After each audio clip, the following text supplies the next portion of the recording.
अभी तक क्या चल रहा था? लास्ट क्लास में हमने चैप्टर शुरू किया सॉल्यूशन और मैंने कहा सॉल्यूशन जो हम पढ़ने वाले हैं वो बेसिकली हर दुनिया का सॉल्यूशन नहीं पढ़ रहे हैं। और मैंने आपके सामने कुछ क्लास बना के बताया था कि ऐसे कितनी चीजें हैं जो एनसीईआरटी में लिखी हैं, लेकिन हम केवल केवल पढ़ रहे हैं लिक्विड सॉल्यूशन। क्या पढ़ रहे हैं?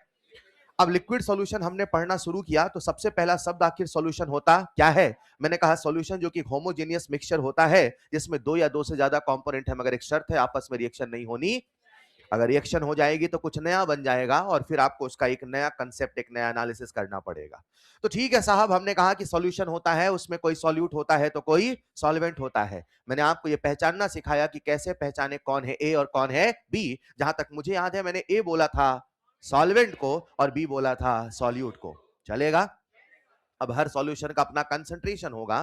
तो सर ये कंसंट्रेशन का क्या मतलब है? मैंने कहा कंसंट्रेशन का सिंपल सा मतलब है किसी भी सॉल्यूशन में कितना सॉल्यूट है, कितना सॉल्वेंट है, यही बताने का नाम कंसन।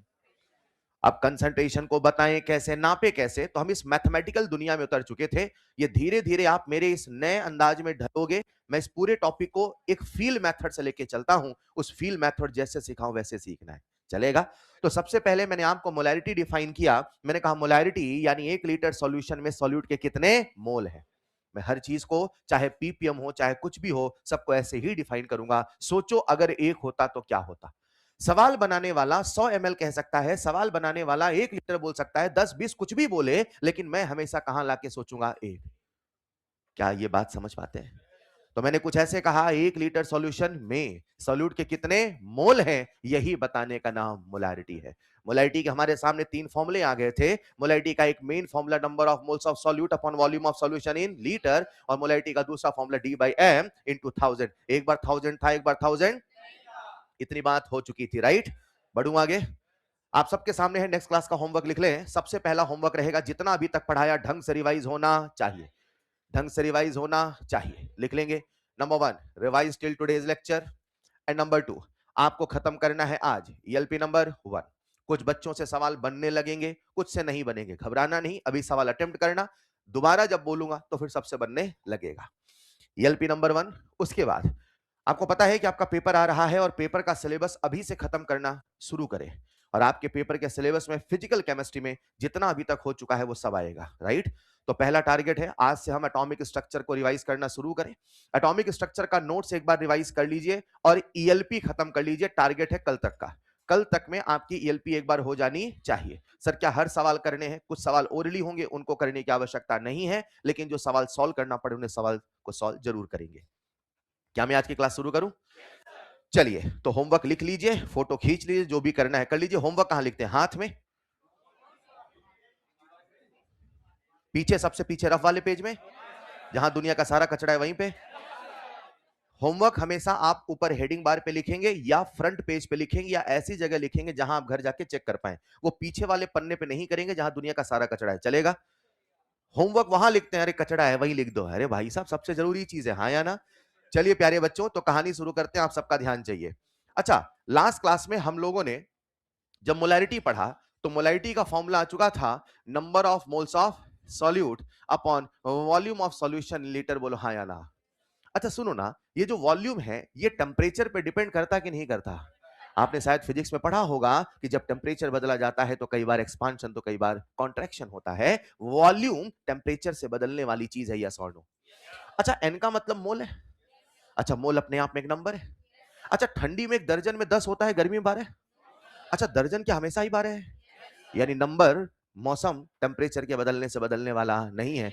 यानी ये वाली जो चीज है ये टेम्परेचर से तो इंडिपेंडेंट है, मगर ये वाली जो चीज है वो टेम्परेचर पे डिपेंड करती है। तो मुझे बताइए, मोलैरिटी एक टेम्परेचर डिपेंडेंट क्वांटिटी है कि इंडिपेंडेंट?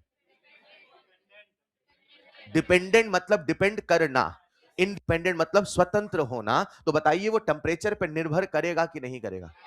बिकॉज ऑफ मोल की because of volume? Next point लिखना स्टार बना के, मोलैरिटी। नेक्स्ट पॉइंट लिखिएगा स्टार बना के, molarity is temperature dependent. Molarity is temperature dependent. Molarity is temperature dependent. और कहीं साइड में बादल बना के लिखना, साइड में बादल बना के लिखना, जिस भी कंसंट्रेशन यूनिट में आएगा वॉल्यूम। जिस भी कंसंट्रेशन यूनिट में आएगा वॉल्यूम, वो होगा टेम्परेचर, वो होगा टेम्परेचर डिपेंडेंट। जिस भी कंसंट्रेशन यूनिट में आएगा वॉल्यूम, वो होगा टेम्परेचर डिपेंडेंट। ठीक है, नेक्स्ट पॉइंट बच्चों, इमेजिन करते हैं हमारे सामने एक सॉल्यूशन है। क्या है ये सॉल्यूशन? और लेट्स से किसी के पास मार्कर है। मुझे आज दो चीजें चाहिए रही होंगी, एक मार्कर और एक स्टिक नोट्स। सबसे पहले मार्कर अगर हो तो मुझे दे दे, ताकि समझना आसान हो जाए चीजों को। नहीं है तो मान लो यहां पे लिखा है 2 मोलर, मैं भी कहां मांग रहा हूं। हाँ, मान लेते हैं यहां पे लिखा है 2 मोलर। क्या लिखा है? मान लो बेटा, क्या लिखा है यहां पे? 2 मोलर। सबको दिख रहा है? इसका ये मतलब है कि ये जो सॉल्यूशन है, अगर मैं इसका 1 लीटर लूंगा तो सॉल्यूट के कितने मोल होंगे? 2। चलेगा? चलेगा। अब एक बात बताना, अगर ये 2 मोलर है और मैं इस पे मिलाता हूं पानी, क्या मिलाता हूं? मिला दो पानी, मिला दो पानी। जैसे मैंने इस पे पानी मिलाया तो बताओ वॉल्यूम बढ़ेगा घटेगा? बोलो ना यार। और अंदर कितने मोल थे? अगर एक था तो 2 मोल थे, और मेरे पास सच में भी तो 1 लीटर ही है, तो क्या अंदर 2 मोल है? तो जैसे मैंने पानी मिलाया, क्या वॉल्यूम बढ़ गया? अच्छा, वॉल्यूम बढ़ गया तो number of moles per unit volume घट गया कि बढ़ गया? हाँ। और अगर number of moles per unit volume घट गया, number of moles per unit volume, तो बताओ मोलैरिटी घट गई कि बढ़ गई? हाँ, कंफर्म? क्या हमने पानी का कल कंसंट्रेशन निकाला था? 4 बार 5 दशमलव के साथ। अच्छा, अगर मैं पानी में पानी मिलाऊं तो क्या अब कंसंट्रेशन बदलेगा? ना ना ना सर, क्योंकि पानी में तो केवल पानी है, लेकिन अगर आप सॉल्यूशन में पानी मिलाओगे तो सॉल्यूशन का कंसंट्रेशन बदल। मैं भी तो कल कहता था, अगर किसी सॉल्यूशन की मोलैरिटी m है तो कतरे कतरे की मोलैरिटी m है, जब तक सॉल्यूशन वही है। अगर कुछ बाहर से मिलाया जाएगा तो सॉल्यूशन बदल जाएगा, उसका मोलैरिटी बदल। अब वो मोलैरिटी जो नई है वो निकाले कैसे? उसको कैलकुलेट करें तो करें कैसे? हाँ या ना? तो कॉपी में लिखिएगा नेक्स्ट हेडिंग, कॉपी में लिखिएगा next heading, concept of dilution. Copy में लिखिएगा next heading, concept of dilution. Concept of dilution, concept of dilution. हालांकि ये टॉपिक डिटेल में आयोनिक में आता है, लेकिन यहां पर भी ईएलपी में मॉड्यूल में कुछ एक सवाल है, तो इतना हमें पता होना चाहिए जो मैं बताने वाला हूं। Concept of dilution. Dilution word का मतलब क्या है मेरे बच्चों? जब भी मैं कहूंगा डाइल्यूशन, तो आज से डाइल्यूशन का एक सिंपल सा मतलब होगा एडिशन ऑफ सॉल्वेंट।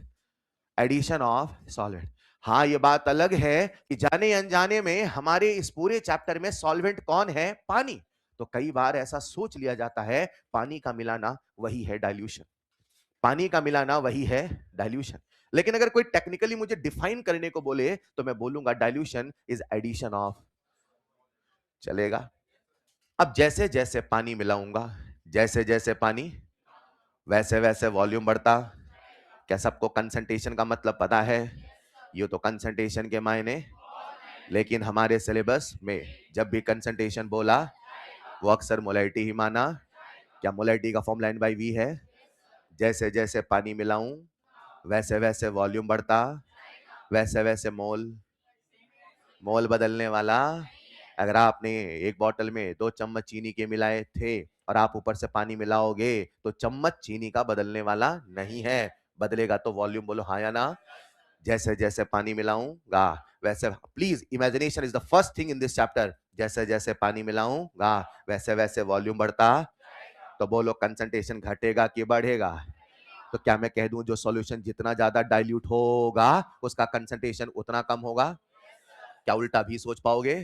हर वो सॉल्यूशन जिसका कंसंट्रेशन कम होगा उसे बोलोगे डाइल्यूट सॉल्यूशन। क्या बोलोगे?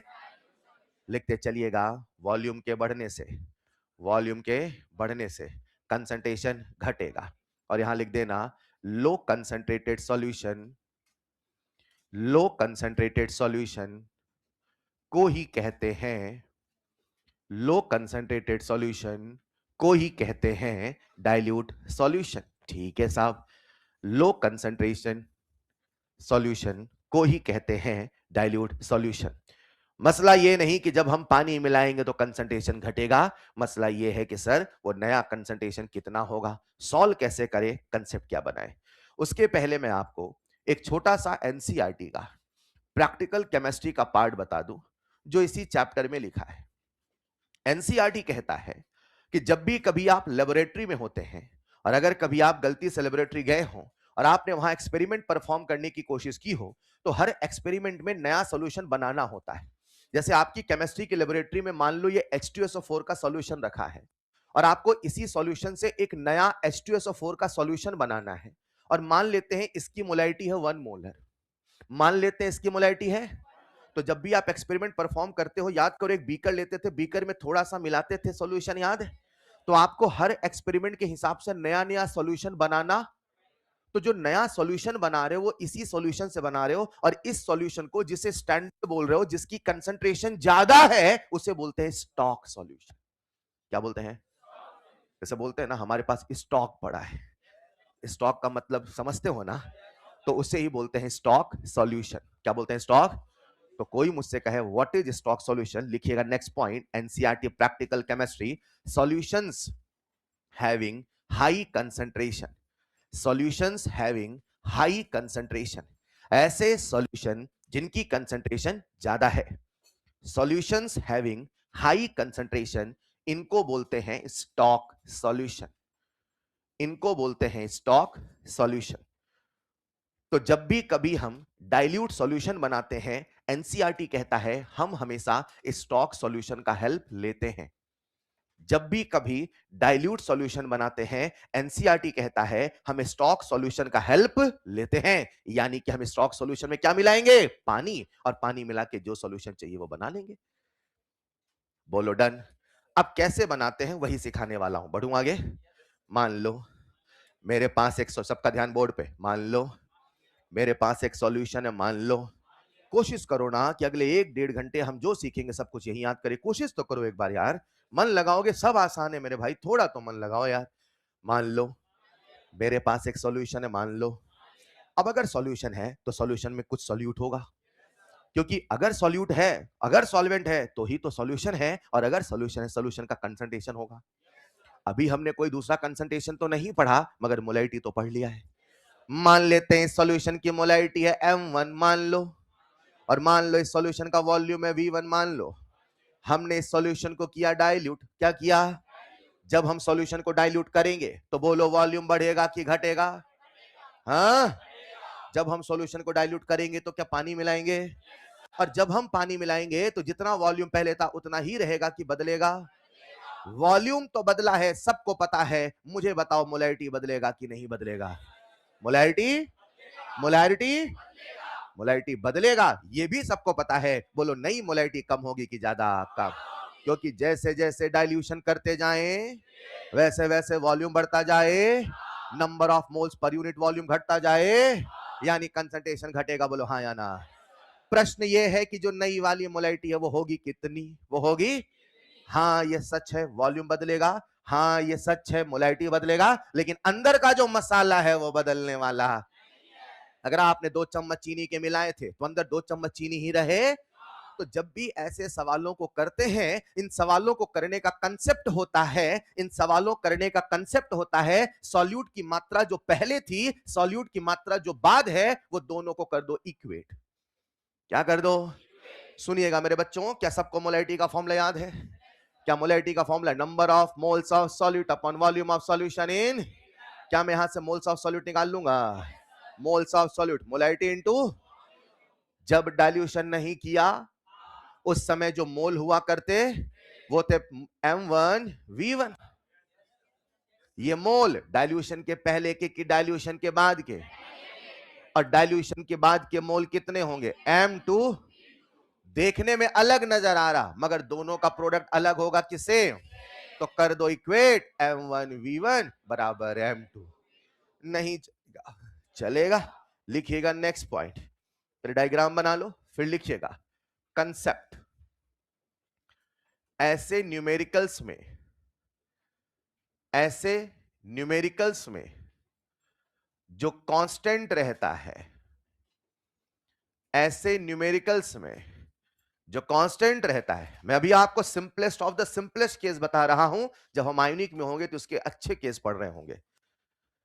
ऐसे न्यूमेरिकल्स में जो कांस्टेंट रहता है, number 1 moles of solute, solute का मोल, बदलने वाला नहीं है, और मोल नहीं बदलेगा तो वेट नहीं बदलेगा, और मोल नहीं बदलेगा तो ग्राम इक्विवेलेंट नहीं बदलेगा।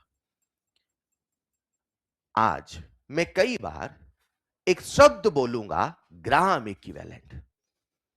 इसका फील मैं रेडॉक्स में कराता हूं या रेडॉक्स में आप पढ़ोगे, लेकिन अभी जो फॉर्मूला बताऊं वो फॉर्मूला हमें याद रखना पड़ेगा।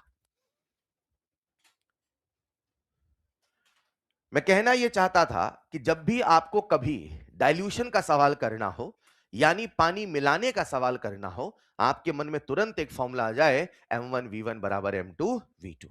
आसान सा फॉर्मूला है। M1 का मतलब पहले की मोलैरिटी, V1 का मतलब पहले का वॉल्यूम, M2 का मतलब बाद की मोलैरिटी, V2 का मतलब बाद का वॉल्यूम। चलेगा? अब ये सवाल को करने का डिटेल तरीका है, लिख लेना कंसेप्ट। ऐसे न्यूमेरिकल्स में जो कांस्टेंट रहता है, क्या क्या कांस्टेंट है? तीन चीजें। Number 1 moles, number 2 weight, and number 3 किसका? सॉल्यूट का। चलेगा? तो जब भी सवाल करें, पहले के मोल बराबर बाद के मोल, पहले का वेट बराबर बाद का वेट। लिख लिया होगा? अब इसको करने का ये असली तरीका है, लेकिन मैं अभी एक छोटा सा कंसेप्ट और बताता हूं, समझ में आया तो ठीक, वरना इसका उपयोग आपको फिर से कहां देखने को मिलेगा बता रहा हूं, आयनिक में। मतलब है, समझो इसकी आदत अभी से डलनी शुरू होती है, धीरे धीरे जाके कहां मैच्योर होता है? आयनिक में। ये यहां शुरू हो रहा है, शुरू होके खत्म नहीं होगा। चलेगा? बच्चा समझे what is the meaning of dilution, बच्चा समझे M1V1 M2V2 कब लगाना है। हेलो, अब क्या कहने वाला हूं बोर्ड पे आना जरा। अच्छा सुनो ना, क्या M1 का मतलब पहले की मोलैरिटी है? क्या M2 का मतलब बाद की मोलैरिटी है? सबका ध्यान बोर्ड पे। अच्छा कह दूं मैं M2 equal to M1 into V1 upon V2, क्या किसी को एतराज है? अच्छा अगर V1 को नीचे भेज दूं V2 बाई V1, तो क्या किसी को एतराज है? अरे बोलो ना यार। अच्छा V2 बाई V1 मतलब final volume upon initial volume. अच्छा मान लो पहले वॉल्यूम था 1 लीटर, और बाद में हमने पानी मिलाया तो वॉल्यूम हो गया, तो बोलो वॉल्यूम बढ़ गया घट गया? बोलो वॉल्यूम कितने गुना बढ़ गया? 2 गुना बढ़ गया। अरे गुना हमेशा डिवाइड करते हैं भाई, कितने से बढ़ गया? 2 लीटर से बढ़ गया। कितने गुना बढ़ गया? 3 गुना बढ़ गया।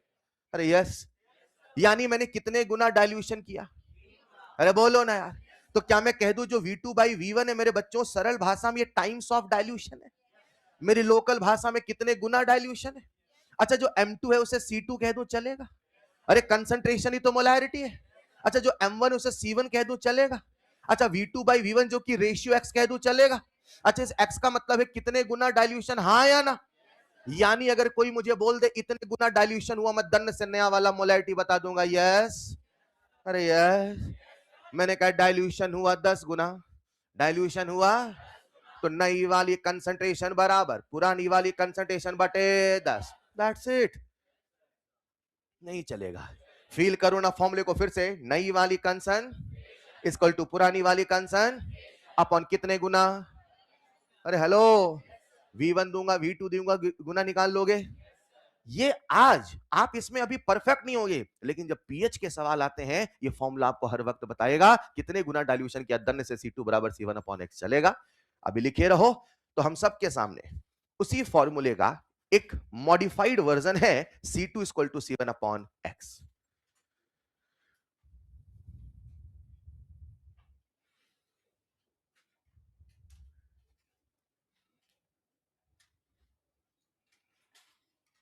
Any doubt?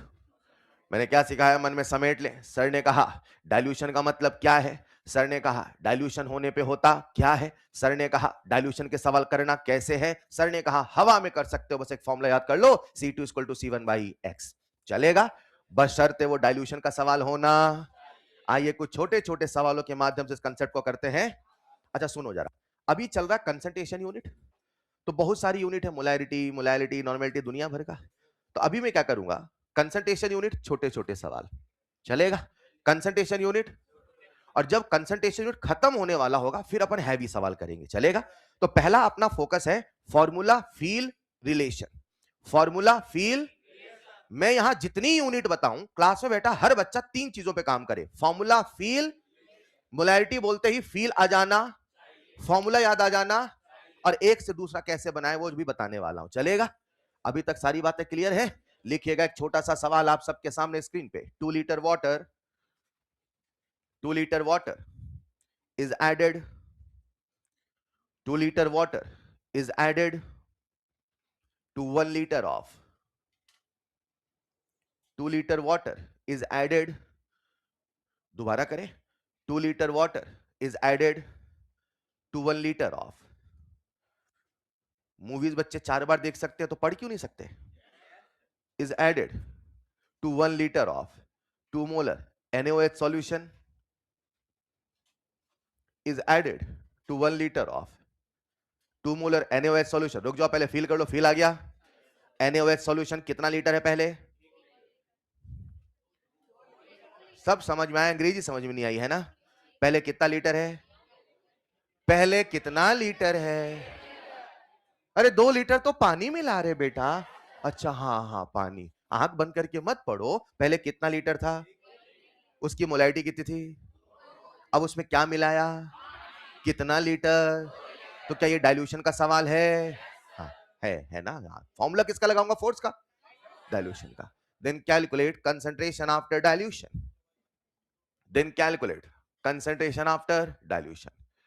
तो सवाल करने के कई तरीके, आंसर नहीं बताना, जब पूछूंगा तब बताना। क्या ये सवाल समझ में आ गया? स्टेप नंबर 1 इमेजिनेशन, सवाल समझ में आना सबसे पहली प्राथमिकता है। और सवाल समझ में नहीं आ रहा तो इस चैप्टर को नहीं फील कर पाओगे। अभी तो हम चैप्टर में एंटर भी नहीं किए हैं।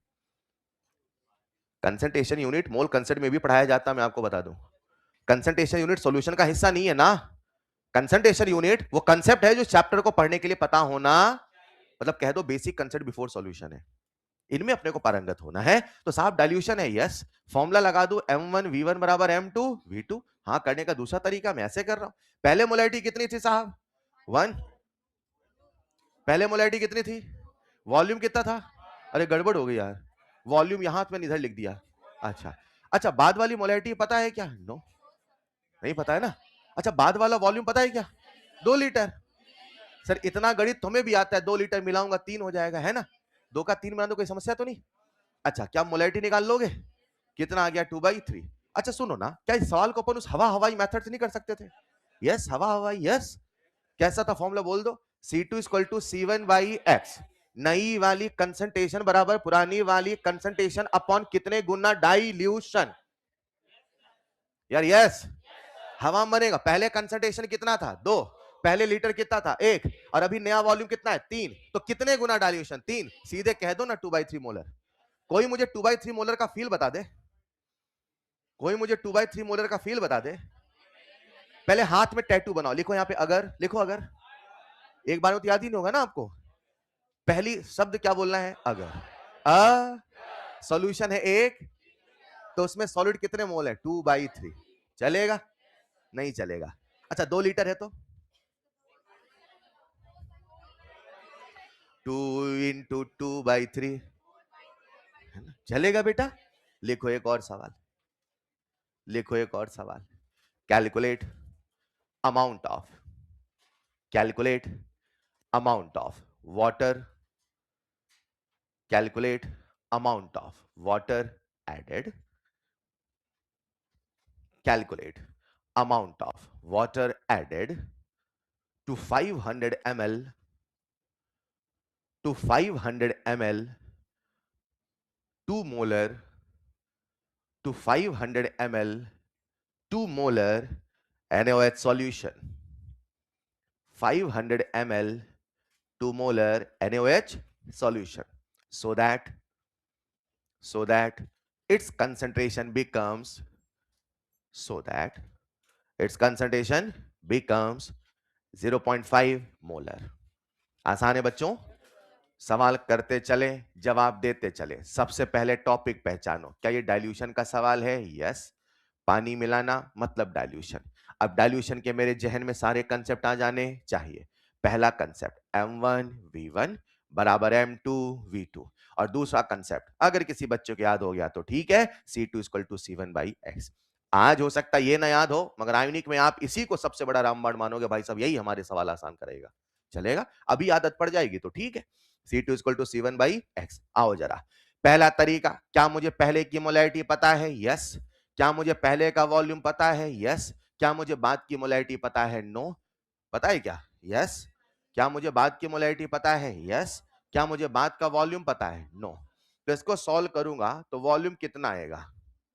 2000 क्या न्यूटन की जूल, ml लिखोगे तो ml मिलेगा, लीटर लिखोगे तो लीटर मिलेगा।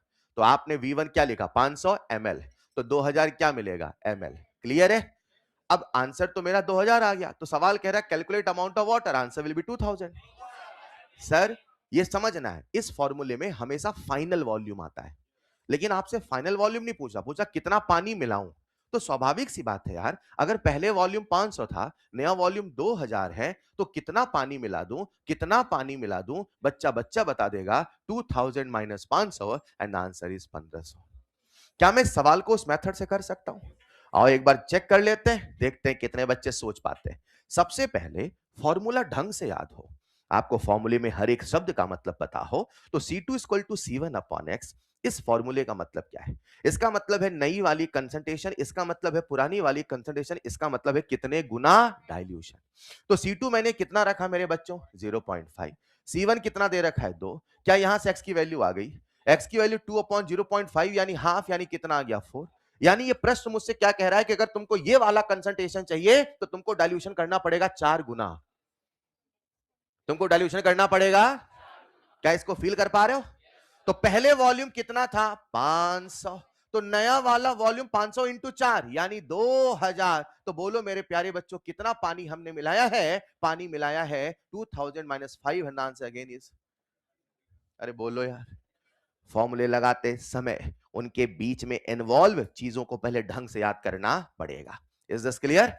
और सवाल करते हैं, उसके पहले एक छोटा सा कंसेप्ट और डिस्कस करता हूं, कॉपी में लिखिएगा next point, concentration of involve, concentration of involve, concentration of involve ions, concentration of involve ions. मैं क्या समझाने वाला हूं, पहले एक छोटी सी बात फील करा दूं। कंसंट्रेशन ऑफ इन्वॉल्व आयंस, और इसे फील करोगे तो ही बनेगा, हम कोई फॉर्मूला लगाने वाले नहीं हैं। इमेजिन करते हैं मेरे बच्चों, ये एक पेन है और उस पेन में ढक्कन है, क्या है? सबको दिख रहा है? तो ये पेन है और पेन में क्या है? दिख रहा है ना बेटा? ढक्कन और पेन मिलके बना एक पेन, इसे बोलूं ढक्कन, इसे बोलूं आधा पेन, और दोनों मिल गए तो बन गया। वेरी गुड बेटा, मान लो।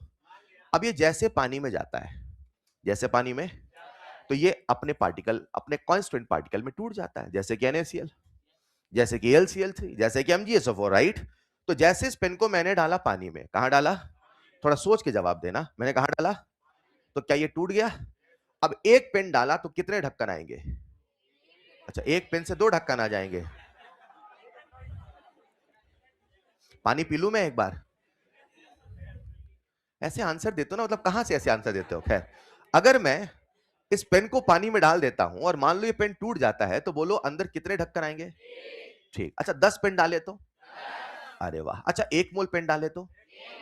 अच्छा ये पानी कितना है भाई? 1 लीटर है ना? अच्छा 1 लीटर में अगर मैंने 1 मोल डाले पेन, क्या डाले? तो बोलूंगा what is the concentration of pen? 1 molar ना। 1 लीटर में कितने मोल है यही बताने का नाम तो मोलैरिटी है। या उल्टा, मैंने 1 लीटर में 1 मोल डाला है तो मोलैरिटी एक ही तो है। तो मैंने कहा इस सॉल्यूशन में पेन की मोलैरिटी है 1, इस सॉल्यूशन में पेन की मोलैरिटी है, तो बोलो what is the molarity of ढक्कन? कैसे बता दिया? क्योंकि अगर पेन की मोलैरिटी 1 है यानी पेन का नंबर 1 मोल है, यानी ढक्कन का नंबर भी 1। तो 1 लीटर में ढक्कन 1 मोल है, तो ढक्कन की मोलैरिटी भी तो 1 मोलर है। यस, यू अंडरस्टैंड ढक्कन? अब मान लेते हैं ये पेन ऐसा है कि इसमें 2 ढक्कन, कितने हैं? अरे मान लो यार, बेटा एक ढक्कन और देना। Thank you. अब इस पेन के अंदर कितने ढक्कन है? ऐसा पेन नहीं हो सकता क्या? अब इस पेन को डालूंगा तो कितने ढक्कन आएंगे? Got it? अब जैसे मैंने एक पेन डाला तो अंदर कितने ढक्कन आए? अब मैं कहूं कि भाई मैंने एक सॉल्यूशन बनाया है, मैंने एक सॉल्यूशन, और उस सॉल्यूशन की कंसंट्रेशन है 1 मोलर, कितनी है? अब इसका फील कर लो। अच्छा 1 मोलर है, इसका मतलब अगर सॉल्यूशन होगा 1 लीटर तो उस पार्टिकल के होंगे 1 मोल। तो मैंने ये पेन मिलाया है पानी में, सॉल्यूशन बनाया है, यानी इसका कंसंट्रेशन 1 आया है। बोलो what is the concentration of ढक्कन? What is the concentration of ढक्कन? सोच के बोलो ना यार। फिर से, एक पेन टूटेगा तो कितने ढक्कन? तो एक मोल पेन टूटेगा तो 2 मोल ढक्कन नहीं आएंगे। अच्छा, 1 दर्जन पेन टूटेगा तो? मैं बोलू दर्जन तो तुम भी बोलो दर्जन, मैं बोलू मोल तो तुम भी बोलो मोल, मैं बोलू नंबर तो तुम भी बोलो नंबर। सामने वाला इंग्लिश बोले तो उससे आप उर्दू बात करोगे क्या? एक बचपन का नियम है ना, जो सामने वाले कम्युनिकेशन वही रिप्लाई करो। है, सब्जी की दुकानें बोल रहे हैं भैया पोटैटो क्या है, वो बोल रहा आलू, तो वही वाली बात है ना, आपको उसके हिसाब से कम्युनिकेशन करना पड़ेगा, हाँ या ना। मैं बोलू मोल तो आप भी बोलो, मैं बोलू दर्जन तो आप भी बोलो, चलेगा? इस पेन को मैंने मिलाया पानी में, कहां मिलाया? तो अगर पेन के 1 दर्जन कितने हैं, तो ढक्कन कितने दर्जन? ठीक। अब पेन के 1 मोल है तो ढक्कन कितने मोल? बस दर्जन ही तो मोल बन गया, दर्जन बड़ा होके मोल बन गया, राइट? अब इसी को थोड़ा कॉम्प्लेक्स कर रहा हूं, बोर्ड पे आना, ठीक? इमेजिन करते हैं बच्चों, मेरे सामने एक सॉल्यूशन रफ कर रहा हूं, बेटा रफ कर रहा हूं, लिख मत लेना। मेरे सामने एक सॉल्यूशन मान लो, अरे मान लो ये सॉल्यूशन है AlCl3 का, मान लो। अब समस्या बस इतनी कि यहां ढक्कन नहीं है, कोई केमिकल कंपाउंड है। अच्छा, केमिकल कंपाउंड क्या पानी में जाके टूटेगा? अच्छा, AlCl3 पानी में टूटेगा तो क्या Al3+ और 3Cl- बनेगा? अरे बोलो ना यार। अब सुनना जरा, इस सॉल्यूशन का, इस सॉल्यूशन किसका है? इस सॉल्यूशन कंसंट्रेशन है 1, फील कर लो इसका मतलब। अगर सॉल्यूशन का होगा 1 तो इसके होंगे 1, but my question is what is the concentration of Cl-? हाँ, 1 मोलर है, यानी 1 लीटर में 1 मोल है, किसके बेटा? AlCl3 के बेटा, ठीक है बेटा। तो बोलो 1 लीटर में Cl- के कितने मोल बेटा? लेकिन सर क्या पूछ रहे हैं बेटा? कंसंट्रेशन, यानी कि तो मोलैरिटी कितना हो जाएगा? 3/1, यानी कितना आएगा? 3 मोलर। क्या आप कंसेप्ट को समझ पाए? सर ने कंसंट्रेशन बताया इसका और हमसे पूछा तो इसका कंसंट्रेशन जान के उसका भी बताया जा। अब कुछ पूछने वाला पूछ लो क्या? मान लो मेरे पास एक सॉल्यूशन है, मान लो इसका कंसंट्रेशन ये है AlCl3 का, मान लो, और इसका कंसंट्रेशन है 0.1 मोलर। कितना है? तो बताओ what is the concentration of Al3+? क्या बात है, very talented. What is the concentration of Cl-?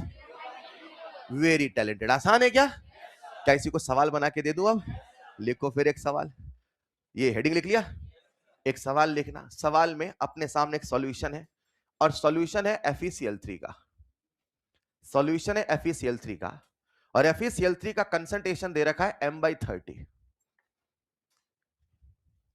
FeCl3 का कंसंट्रेशन दे रखा है m/30, मतलब बॉटल के ऊपर m/30 लिखा हुआ है, ठीक है? अब प्रश्न मुझसे पूछता है, number 1, calculate calculate concentration of Fe3+। Number 2, calculate calculate concentration of Cl-। and number 3, calculate calculate moles of calculate moles of calculate moles of Cl- ion present in moles of Cl- ion present in 10 liter of solution, present in 10 liter of solution। तो solution के 10 litre में बताइए Cl- कितने मोल हैं? Very very very simple सवाल, अगर feel किया तो आंसर आएगा। मुझे लगता है सबको फील आ चुका होगा। समझाने के लिए 1 मोलर बोला, 2 मोलर बोला, बस सवाल पूछा तो m/30 बोला। घबराओ नहीं भाई, m/30 का मतलब है 1/30 मोलर, हाँ या ना? यहां लिख देता 1 मोलर तो खट से आंसर आ जाता, तो मान लो 1 जगह 1/30 लिखा है यार, चलेगा? करेंगे सभी लोग, फील करेंगे।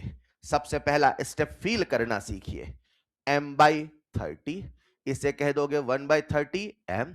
अब इसका फील आपके मन में आ जाना चाहिए। अगर सॉल्यूशन होगा 1 लीटर, अगर सॉल्यूशन होगा 1 लीटर, तो बोलो FeCl3 के कितने मोल होंगे? 1/30। बाकी आपको बताना है, फटाफट बन जाएगा क्या? चलो फर्स्ट पार्ट का answer, what is the concentration of Fe3+? यार ये डब्बा क्या, व्हाट इज दिस डब्बा? चैप्टर इक्विलिब्रियम, याद है? बोलो एक्टिव मास, कुछ नई बीमारी नहीं, वही है जिसका नाम है कंसंट्रेशन। तो कंसंट्रेशन ऑफ Fe3 प्लस कितना हो जाएगा 1/30 m, जिससे मैं कह दूं m/30 चलेगा। Very nice. अगला प्रश्न कंसंट्रेशन ऑफ Cl माइनस बता दोगे कितना, कितना 3 × 1/30, नहीं समझे? और जैसे सिंप्लीफाई करो कितना आएगा 1/10m, जिसे कह दू 0.1m, जिसे कह दू डेसी मोलर, चलेगा कि नहीं चलेगा? डेसी शब्द नहीं है, याद आया? थर्ड पार्ट का आंसर कौन देता है देखता हूं। आ गया क्या? कितनों को इसका फील आ गया? आपने Cl माइनस का कंसंट्रेशन कितना बताया 0.1 मोलर, इसका फील बोलो। अगर मैं सॉल्यूशन का लूंगा 1 तो Cl माइनस के मिलेंगे 0.1 मोल। मगर सवाल 1 लीटर पूछा है कि 10 लीटर में, तो अगर होगा 1 लीटर तो 0.1 मोल, अगर होगा 10 लीटर तो 1 मोल। अरे बोलो ना, चाहे करो फील से चाहे करो ऐसे, जब सवाल बोले मोलैरिटी, जब सवाल बोले तो मेरे मन में फॉर्मूला आएगा मोलैरिटी का। अब मोलैरिटी का फॉर्मूला आ गया, बोर्ड पे देखो ना, मोलैरिटी का फॉर्मूला N/V। सुनो ना, किसकी बात कर रहा है, Cl माइनस की FeCl3? हाँ, तो किसके मोल चाहिए, तो किसका वॉल्यूम चाहिए? सॉल्यूशन का बेटा। अरे हेलो, ऊपर सॉल्यूट के मोल होते हैं, नीचे सॉल्यूशन का वॉल्यूम होता है, याद है? और यहां पे मोलैरिटी किसका, Cl माइनस का। फॉर्मूले से भी कर सकते हैं, हवा में भी कर सकते हैं, फील आया तो सारे सवाल यू बनेंगे, और वही अपन सीखेंगे फील कैसे करें। चलेगा? इसको सॉल्व करिए तो यहां से भी Cl माइनस के मोल आ जाएंगे। मोलैरिटी कितना था 1/10, वॉल्यूम कितना है 10, तो आंसर कितना आ गया 1 मोल। कैसी को थोड़ा कॉम्प्लेक्स कर दूं? लिखिएगा जरा अगला सवाल। बन गया?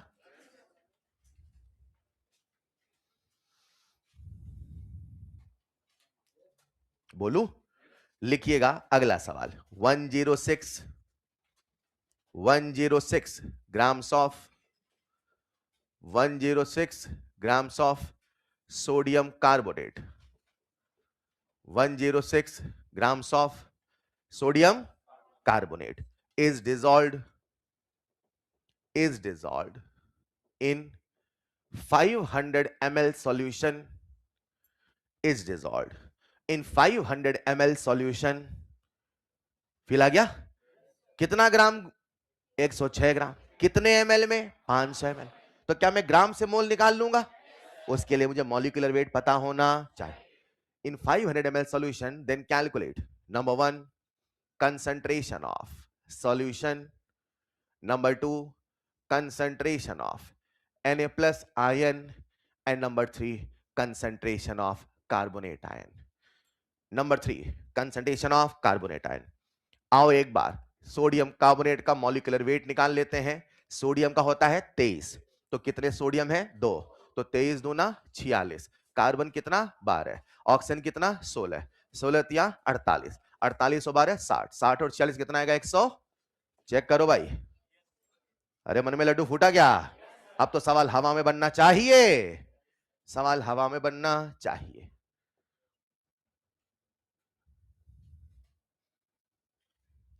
तो अभी हम कर रहे हैं बेसिक फंडामेंटल फील, पहले मैं फील डेवलप करूंगा और फिर करेंगे हैवी सवाल, ठीक है? सीखते चलें और विजुलाइज करते चलें। विजुलाइज करना सीख गए, ये चैप्टर आपकी उंगलियों पे नाचेगा, यकीन मानना। Visualization is the first thing in this chapter. बन गया होगा? चलिए मेरे बच्चों, अगर आपसे पूछा जाए ये सवाल कैसे करें, तो करने का पहला तरीका फॉर्मूला लगाइए। और हमसे पूछा मोलैरिटी, पहला तरीका, तो एक बच्चा जो बिल्कुल फॉर्मूले बेस चलता है उसके लिए मोलैरिटी की बातें करे तो मोलैरिटी का फॉर्मूला, नॉर्मेलिटी की बातें करे नॉर्मेलिटी का फॉर्मूला। तो मोलैरिटी का फॉर्मूला लिखता हूं number of moles of solute upon volume of solution in litre, और सॉल्यूट के मोल निकालना पड़ेगा। मोल का फॉर्मूला 3 है, वेट वाला, वॉल्यूम वाला, नंबर वाला। Weight in grams upon molecular mass, और वॉल्यूम है 500 से लीटर में बदलना पड़ेगा। इतना हर बच्चा समझता है क्या? बोलो मोलैरिटी कितनी आ गई? मुझे लगता है क्या मैं सवाल को हवा में नहीं कर सकता था? आपने 500 ml में कितने ग्राम मिलाए? तो 106 ग्राम यानी कितना मोल हुआ? तो 500 ml में कितने मोल? और सर हमेशा कहते थे मोलैरिटी का मतलब है सोचो 1 लीटर में कितने मोल। तो अगर 500 ml में 1 मोल है तो 1 लीटर में 2 mole. So I am damn sure molarity is 2। ये सोचना सीखो ना भाई, यही केमिस्ट्री से बातें करना है। चलेगा?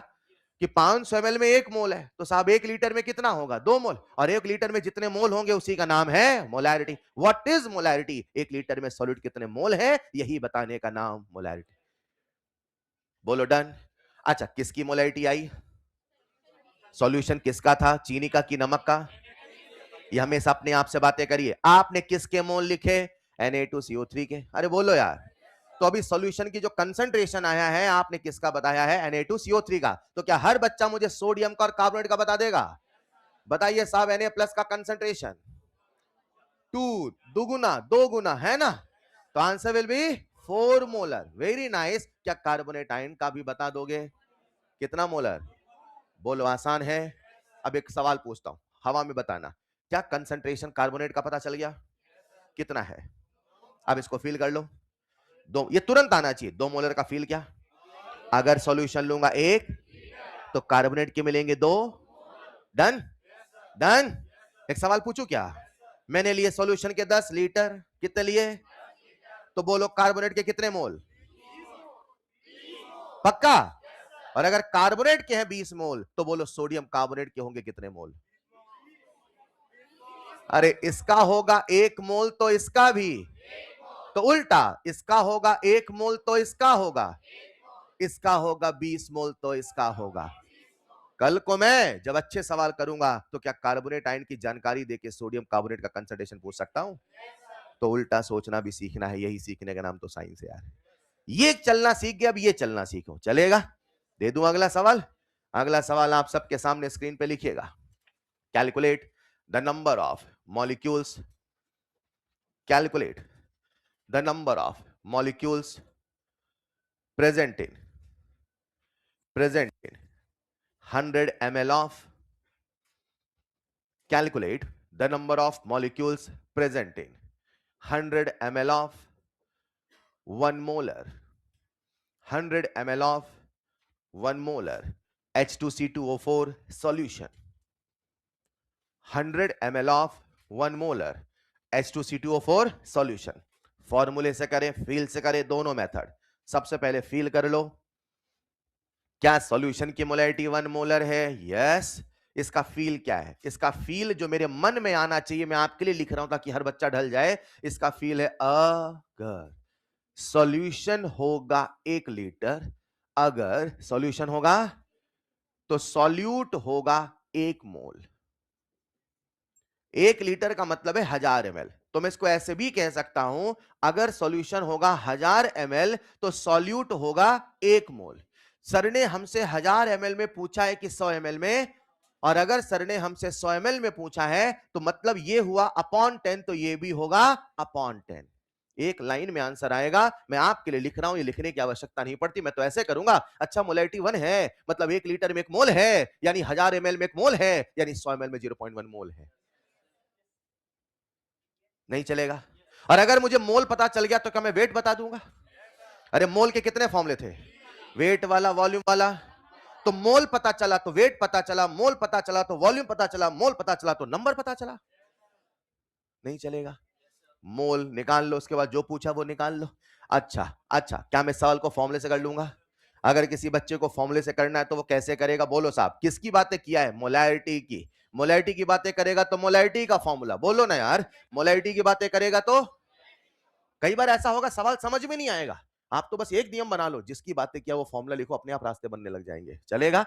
तो मोलैरिटी का फॉर्मूला लिखता हूं, number of moles of solute upon volume of solution in litre. Molarity हमें दिया है, यस। क्या हमें मोल पता करना है? यस। सर मोल कहां पता करना, नंबर पता करना? अरे मोल मिलेगा तो ही सब मिलेगा। नहीं चलेगा। तो number of moles of solute, और वॉल्यूम कितना बोला है? 100। लीटर है कि एमएल? एमएल। उसे लीटर में बदलना पड़ेगा। तो सॉल्व किया तो बोलो कितना आ गया मेरे बच्चों? नंबर ऑफ मोल्स कितने आ गए? 0.1 मोल। हाँ या ना? ए भाई, मोल क्या है? शब्द है कि नंबर है कि यूनिट? शब्द है कि नंबर है कि यूनिट?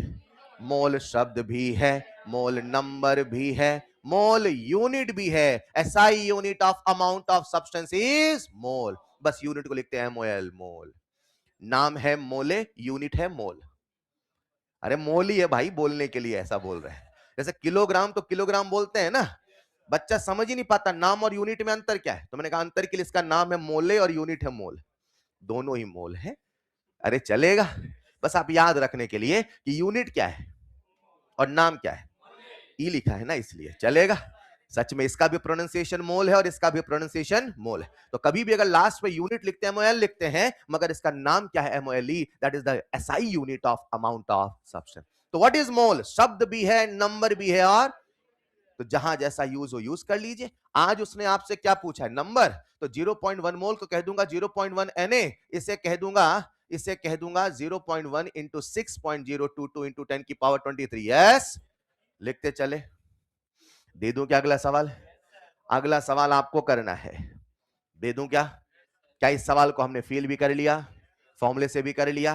अगला सवाल आप सबके सामने स्क्रीन पे लिखिएगा, कैलकुलेट, मुझे तुरंत हवा में आंसर देंगे, calculate number of molecules, calculate number of molecules present in 100 ml of, calculate number of molecules present in 100 ml of decimolar H2SO4 solution, present in 100 ml of decimolar,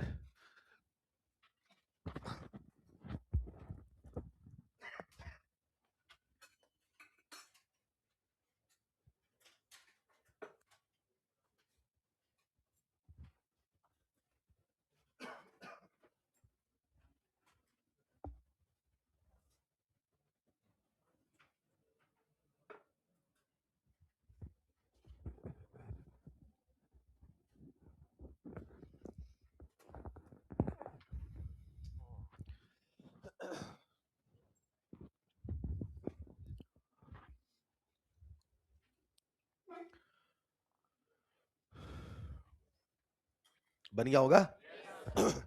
तो अगर इस सवाल को अगर आप करना चाहे तो क्या इस सवाल को हम इस सवाल को अगर हम करना चाहें तो क्या सिंपली फील से भी कर सकते हैं? अच्छा, सवाल क्या बोल रहा है, डेसीमोलर, और अगर वो डेसीमोलर कह रहा है तो डेसीमोलर का मतलब है 1/10 m, हाँ या ना? अच्छा, 1/10 m का मतलब क्या 0.1 m है? अरे बोलो यार। अच्छा, इसका फील बता दो। अगर 1 लीटर है तो 0.1 मोल है किसके? सॉल्यूट कौन है? तो अगर 1 लीटर का मतलब कितने एमएल? 1000, यानी 1000 ml में कितने मोल है? 0.1 मोल। उसने 1000 पूछा है कि 100 पूछा है? 100। तो 100 ml में कितने हो जाएंगे? 0.01 मोल। यस और नो? अच्छा, 0.01 को क्या मैं 10 की पावर -2 कह दूं? अच्छा, 10 की पावर -2 शब्द नहीं है? बोलो ना यार। क्या इसे मैं सेंटी कह दूं, चलेगा? तो I can say sir 100 ml में सेंटी मोल है। नहीं समझे? अच्छा, मोल को क्या मैं नंबर भी लिख सकता हूं? तब वो ऑप्शन घुमाता रहेगा, आप कह दो 10 की पावर -2 n ने, या आप कह दो 10 की पावर -2 इंटू 6.022 इंटू 10 की पावर 23। अगर समझ पाए तो क्या अगला सवाल दे दूं? अच्छा, क्लास में आप सबने फील से किया कि फॉर्मूले से? अच्छा, फॉर्मूले से करना हो कितने बच्चे कर लेंगे? अच्छा, फॉर्मूला किसका लगाओगे? मोलैरिटी की बातें करें तो मोलैरिटी का फॉर्मूला, अरे बोलो यार, तो किसका फॉर्मूला लगाओगे? मोलैरिटी का। कुछ पता होगा, कुछ पता नहीं हो, जो नहीं पता वो निकालो, शुरू हो जाओ। अगला सवाल आप सबके सामने स्क्रीन पे लिखेंगे, कैलकुलेट द वेट ऑफ, हवा में आंसर दो तो मजा आ जाए, calculate the weight of H2SO4, calculate the weight of H2SO4 present in,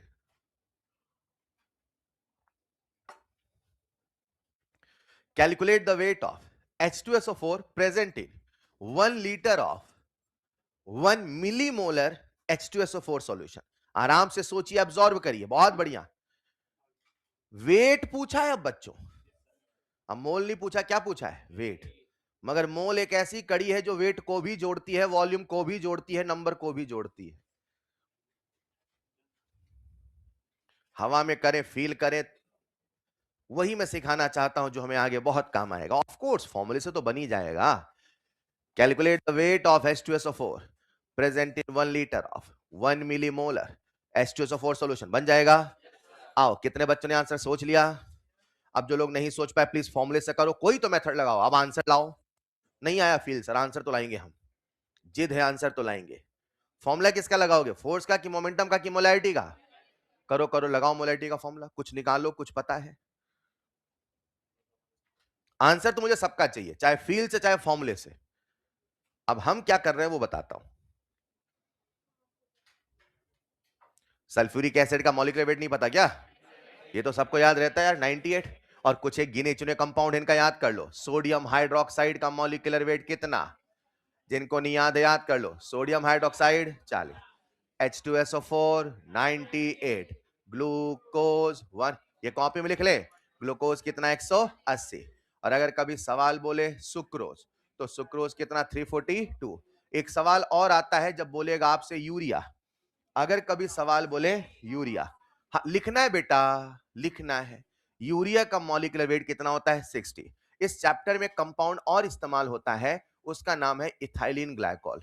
और इथाइलिन ग्लाइकोल का मॉलिक्यूलर वेट याद रख लेना 62। ये कुछ ऐसे कंपाउंड है जो बार बार इस चैप्टर में यूज होते हैं। और एक और आएगा बार बार, ऑक्जेलिक एसिड H2C2O4, इसका मॉलिक्यूलर वेट याद कर लेना 90। कम से कम इतना तो हमें याद होना चाहिए, और अगर कुछ नया मिलेगा तो फिर सॉल्व करना। मगर ये स्टैंडर्ड है, सल्फ्यूरिक एसिड, यूरिया, ग्लूकोज, इसी में खेलता रहता है वो। इथाइलिन ग्लाइकोल के सवाल खूब आगे मिलेंगे, तो कम से कम इतना हमें याद होना चाहिए। चलेगा? मतलब अब वो बच्चों जैसे निकालते मत बैठे, यानी OH निकाल रहे, अरे याद होना चाहिए, यही बार बार कंपाउंड आएगा। नया कुछ बोल देगा तो फिर सॉल्व कर लेंगे। अब इस सवाल को कैसे करें? करने का पहला तरीका आओ फील करके करते हैं। अब फील करके कैसे कर रहे हैं मैं ऐसे कहूंगा, यार सॉल्यूशन की मोलैरिटी कितनी है? अच्छा 1 मिलीमोलर है। अच्छा मिली शब्द नहीं नंबर है। अच्छा 10 की पावर -3 मोलर है। अब सुनो ना, 10 की, सुनो ना, क्या 10 की पावर -3 मोलर है? हाँ, तो बच्चा कहेगा अच्छा 10 की पावर -3, उसके मन में चल रहा है ठीक ना। अच्छा ये 10 की पावर -3 मोलर है, मतलब अगर मैं इसका 1 लीटर लूंगा तो मुझे 10 की पावर -3 मोल H2SO4 के मिलेंगे, हाँ या ना? अगर मैं लूंगा 1 लीटर, अगर मैं लूंगा तो मुझे सल्फ्यूरिक एसिड के मिलेंगे 10 की पावर -3 मोल। अब प्रश्न वाले ने कितना लीटर लिया है? 1 लीटर। अब उसका मन है वो 1 बोले, 10 बोले, 0.1 बोले। उसने कितना बोला? अरे बोलो यार। यानी क्या उस सॉल्यूशन में इतने ही मोल मौजूद होंगे? मगर सवाल हमसे मोल नहीं पूछा है, क्या पूछा है? वेट। तो क्या मोल से मुझे वेट का फॉर्मूला याद आएगा? मोल से वेट का फॉर्मूला याद आएगा? मोल के कितने फॉर्मूले? वेट वाला, वॉल्यूम वाला, नंबर वाला, वेट अपॉन मॉलिक्यूलर वेट। तो वेट निकालना था ना साहब, तो मोल कितना? 10 की पावर -3, मॉलिक्यूलर वेट कितना? 98 ग्राम, हाँ या ना? अरे 10 की पावर -3 शब्द नहीं है क्या? इसी का नाम मिली है, तो आंसर विल बी 98 मिलीग्राम। ये नंबर को खेलना सीखना है, चलेगा? 10 की पावर 3, 10 की पावर -3। केमिकल काइनेटिक्स में किलो को देखते थे अपन, जहां 10 की पावर 3 वहां हमेशा किलो लिख देते थे। तो वैसे यहां माइनस में चल रहा है, डेसी सेंटीमिली। चलेगा? बढ़ू आगे। बहुत बढ़िया। क्या सबको फील आ चुका है यहां तक? अगर सीख पाए हैं तो आप सबके सामने अगला सवाल लिखो। Find the mass of, find the mass of KOH। अब कुछ नया आया तो निकाल लेंगे। Find the mass of KOH, potassium hydroxide. Find the mass of KOH needed to prepare, needed to prepare 100 ml of 100 ml of 1 molar KOH solution. Find the mass of KOH needed to prepare 100 ml of 1 molar KOH solution. सबसे पहले सवाल समझ गए? सवाल कहता है कि कितना पोटेशियम हाइड्रोक्साइड लूं कि 100 ml में मिलाऊं कि एक सॉल्यूशन बन के तैयार हो जिसकी मोलैरिटी हो 1। कितना पोटेशियम हाइड्रोक्साइड कि 100 ml में मिलाऊं कि सॉल्यूशन मोलैरिटी कितनी हो जाए?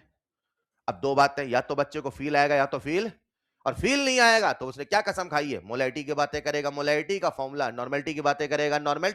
लगाओ यार, बनेगा यार, लगाओ फॉर्मूला। भाई मैं आपको दोनों चीज सिखाऊंगा, फील भी सिखाऊंगा, फॉर्मूला भी सिखाऊंगा।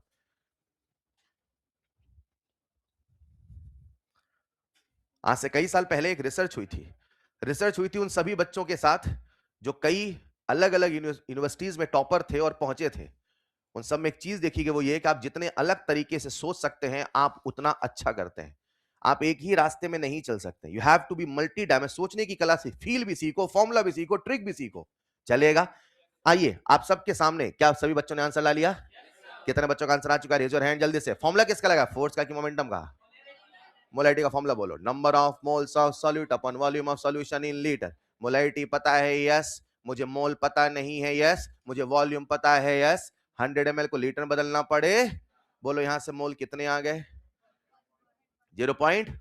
मगर उसने मोल पूछा कि मास, अब मोल से मास निकालना पड़े तो number of mole equal to weight in grams upon molecular mass, हाँ या ना?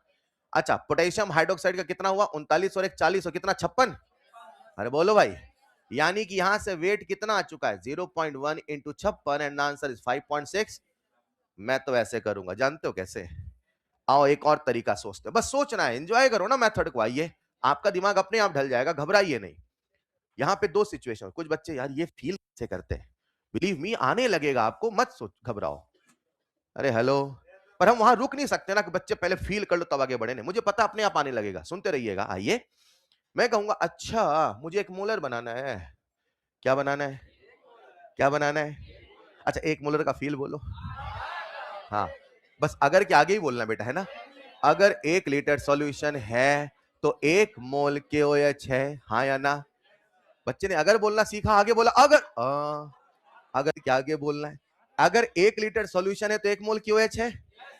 अच्छा, अगर मुझे 1 लीटर बनाना होता तो मुझे 1 मोल मिलाना होता। अच्छा, 1 मोल मिलाना होता मतलब 56 ग्राम मिलाना होता। हाँ, एक छोटा सा मोल कंसेप्ट का कंसेप्ट सुन लो ना।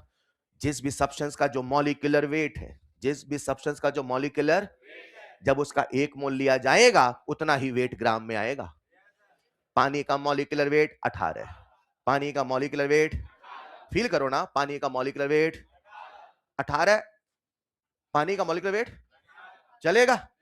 पानी का मॉलिक्यूलर वेट बोलो ना यार, 18 न्यूटन की जूल, 18 AMU। मॉलिक्यूलर वेट यानी एक मॉलिक्यूल का वेट, मॉलिक्यूलर वेट यानी एक। मैं कहूं यहां पे एक बंदा है, उसका नाम है फलाना, तो फलाने का वेट, तो धरती के सारे फलाने के वेट की फलाने एक फलाने का वेट, तो मॉलिक्यूलर वेट एक मॉलिक्यूल का वेट। अरे हेलो, हाँ, पानी का मॉलिक्यूलर वेट है 18 AMU, लेकिन अगर पानी का लोगे एक मॉलिक्यूल अलग है, 1 मोल, एक मॉलिक्यूल गिन के एक है, और 1 मोल इतना है कि आप गिन सकते हैं। तो अगर आपने पानी का 1 मोल लिया और तराजू में तौलने की कोशिश करी, वो कितना ग्राम होगा? 18। तो मैं एक लाइन कहता हूं, किसी भी सब्सटेंस का अगर 1 मोल लिया जाए, उसका जो वेट हो उसके मॉलिक्यूलर वेट के बराबर होगा। लेकिन अब उल्टा सोचो, पानी का मॉलिक्यूलर वेट कितना बोला था? 18। 1 मोल पानी का वेट कितना? 18। ठीक है, मैंने अपने हाथ में लिया 18 ml पानी, कितने लिए? 18 ml। इतने होगा ना बेटा कि मेरा हाथ पूरा बह जाएगा, ऐसा तो नहीं होगा? क्या ये 18, हाँ मतलब 18 ml, राइट?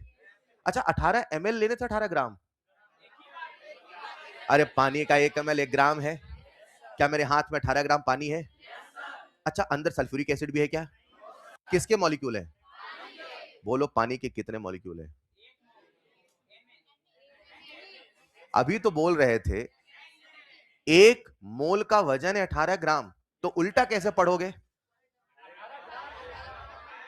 बच्चा उल्टा पढ़ा, ग्राम 81 81। अरे ऐसे उल्टा नहीं पढ़ना भाई, 1 मोल का वजन है 18 ग्राम, यानी जब जब होगा 18 ग्राम तब तब होगा 1 मोल। यस, तो मेरे हाथ में पानी के कितने मॉलिक्यूल है, गिन के बताओ। उस जमाने में अवोगाद्रो, अवोगाद्रो नाम था उनका, है अवोगाड्रो नहीं, अवोगाद्रो, ठीक। उस जमाने में उनका नाम था अवोगाद्रो। क्या नाम था? अवोगाद्रो को लोग मैजिशियन कहते थे। Wow Avogadro, you can count the number of molecule. बोले यस। अरे हेलो, अब उन्होंने लिया 36 ग्राम पानी, कितना लिया? तो बोलो अब पानी कितने मॉलिक्यूल? यस, बोलते थे यार हम तो गिन ही नहीं पाते, आप गिन लेते। बोले हाँ, मुझे राज की बात पता है। समझ पा रहे हैं क्या? अब इसको कंसेप्ट बनाइए। आइए, दुनिया में, क्या बोला सर ने? दुनिया, किसी भी सब्सटेंस का 1 मोल लिया जाए तो उसका जो वेट होगा उसके मॉलिक्यूलर वेट के बराबर होगा, लेकिन ग्राम में। अब बोर्ड पे आना, हमने किसका 1 मोल लिया और KOH का मॉलिक्यूलर वेट 56 बोला था, तो 1 मोल का वजन कितना? 56 ग्राम। अच्छा, 1 मोलर बनाना है मतलब 1 लीटर में 56 ग्राम मिलाना है, मतलब 1000 ml में 56 ग्राम मिलाना है, लेकिन सर तो कह रहे हैं 100 ही ml मिलाना है, 100 ml में 5.6 ग्राम मिलाना है।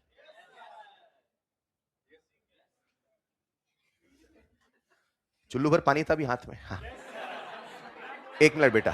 हाँ, सुनो ना, सुनो सुनो, अरे सुनो ना, 1 लीटर में कितने मोल मिलाने हैं? 1 मोल। अरे हाँ या ना? अच्छा 1 मोल मतलब कितने ग्राम? 56 ग्राम। हाँ या ना? अच्छा 56 ग्राम 1 लीटर में, यानी 1000 ml में, तो 100 ml में कितने होंगे? 5.6। नहीं समझे? दे दो एक और सवाल। पक्का? लिखो फिर एक और सवाल, लिखो एक और सवाल आप सबके सामने स्क्रीन पे लिखो जरा। थोड़ा सा हैवी सवाल है। डेंसिटी ऑफ अ सॉल्यूशन, लिखो जल्दी से। The density of a solution prepared by, the density of a solution prepared by dissolving 120 gram of urea, 120 gram of urea in 1000 grams of water, in 1000 grams of water is 1.15 gram per ml। सवाल को feel करिए, चित्र बनाइए। is 1.15 gram per ml, then molarity of solution is, then molarity of solution is, and the answer is check check check check check check। लगभग नहीं चलेगा, exact चाहिए। किसी बच्चे ने कहा कि सर मुझे मोलैरिटी पूछा था, मोलैरिटी का फॉर्मूला D/m/1000। बोलो ये चलेगा कि नहीं चलेगा? चलेगा चलेगा। सर डेंसिटी है तो वही लगाऊंगा ना। एक बार पढ़ तो लेते, वहां लिखा था that formula is valid for pure solvent. ये सॉल्वेंट है कि सॉल्यूशन है? थोड़ा फील करो, सवाल समझो ना। थोड़ा सा दिमाग में जोर ही नहीं देना चाह रहा बच्चा भाई साहब। The density of a solution prepared by dissolving 120 gram of urea in 1000 grams of पानी। यहां है 1000 ग्राम पानी, यस सर। हमने मिलाया यूरिया, यस सर। कितने ग्राम साहब? 120 ग्राम। हाँ या ना? और इस सॉल्यूशन का हमें क्या दे रखा है? Density.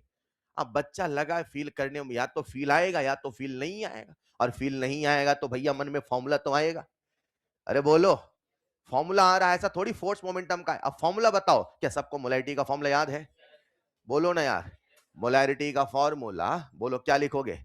Number of moles of solute upon volume of solution in litre. कुछ आए ना आए, इतना तो आएगा ना यार। मोलैरिटी की बातें करें तो मोलैरिटी का फॉर्मूला, नॉर्मेलिटी की बातें करें तो नॉर्मल, क्या इतना नहीं आएगा? अब मुझे बताओ, क्या मुझे सॉल्यूट के मोल पता है? सॉल्यूट के कितने ग्राम बोले? 120 ग्राम। तो number of mole equal to weight in grams upon molecular mass. मगर समस्या है कि मुझे सॉल्यूशन का वॉल्यूम पता,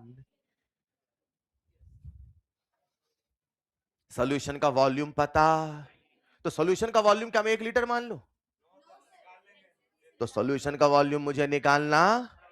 अब सॉल्यूशन का वॉल्यूम कैसे निकालूं? प्रश्न में कोई चीज दी होगी क्या? सवाल में डेंसिटी दे रखा है। डेंसिटी किसका? डेंसिटी का फॉर्मूला बोलो। डेंसिटी किसका? सॉल्यूशन का। तो मास किसका? सॉल्यूशन का। तो वॉल्यूम किसका? ये हमेशा अपने आप से बातें करें, वरना किसी और का मास रखते हो, किसी और की डेंसिटी निकालते हो। अरे हेलो, सॉल्यूशन की क्या दिया है? डेंसिटी। तो मुझे मास भी किसका लिखना पड़ेगा? सॉल्यूशन का। और सॉल्यूशन का मास कैसे निकालोगे? पानी का मास कितना था और यूरिया कितना मिलाया? तो what is the mass of solution? What is the mass of solution? यार बोल दो ना यार। 1120 ग्राम। हाँ या ना? क्या मुझे सॉल्यूशन का मास मिल गया? मुझे एक ही चीज की आवश्यकता थी, बोलो क्या? भाई मैं क्या निकालने चला था? और मोलैरिटी के लिए मुझे मोल तो पता चल गया था ना, लेकिन मुझे वॉल्यूम पता। तो वॉल्यूम की खोज में किसके पास गए? अब डेंसिटी किसकी दी है? सॉल्यूशन की। तो मास किसका लिखूंगा? सॉल्यूशन का। तो वॉल्यूम किसका मिलेगा? और आपको सॉल्यूशन का वॉल्यूम चाहिए था। अरे बोलो, सब करने के बाद भी एक स्टेप में आप गलत करते हैं। देखता हूं कौन समझ पाता है। सॉल्व करिए, आंसर निकालिए। आपका आंसर लगभग सही था मेरे बच्चे, एग्जैक्ट सही था, इसलिए मैंने गलत बोला, वरना लगभग तो सही था। Molarity is equal to 2 upon volume of solution. Volume of solution निकालिए, सॉल्व करिए, चलेगा। 2 पॉइंट का बोला, चेक करो एक बार शायद।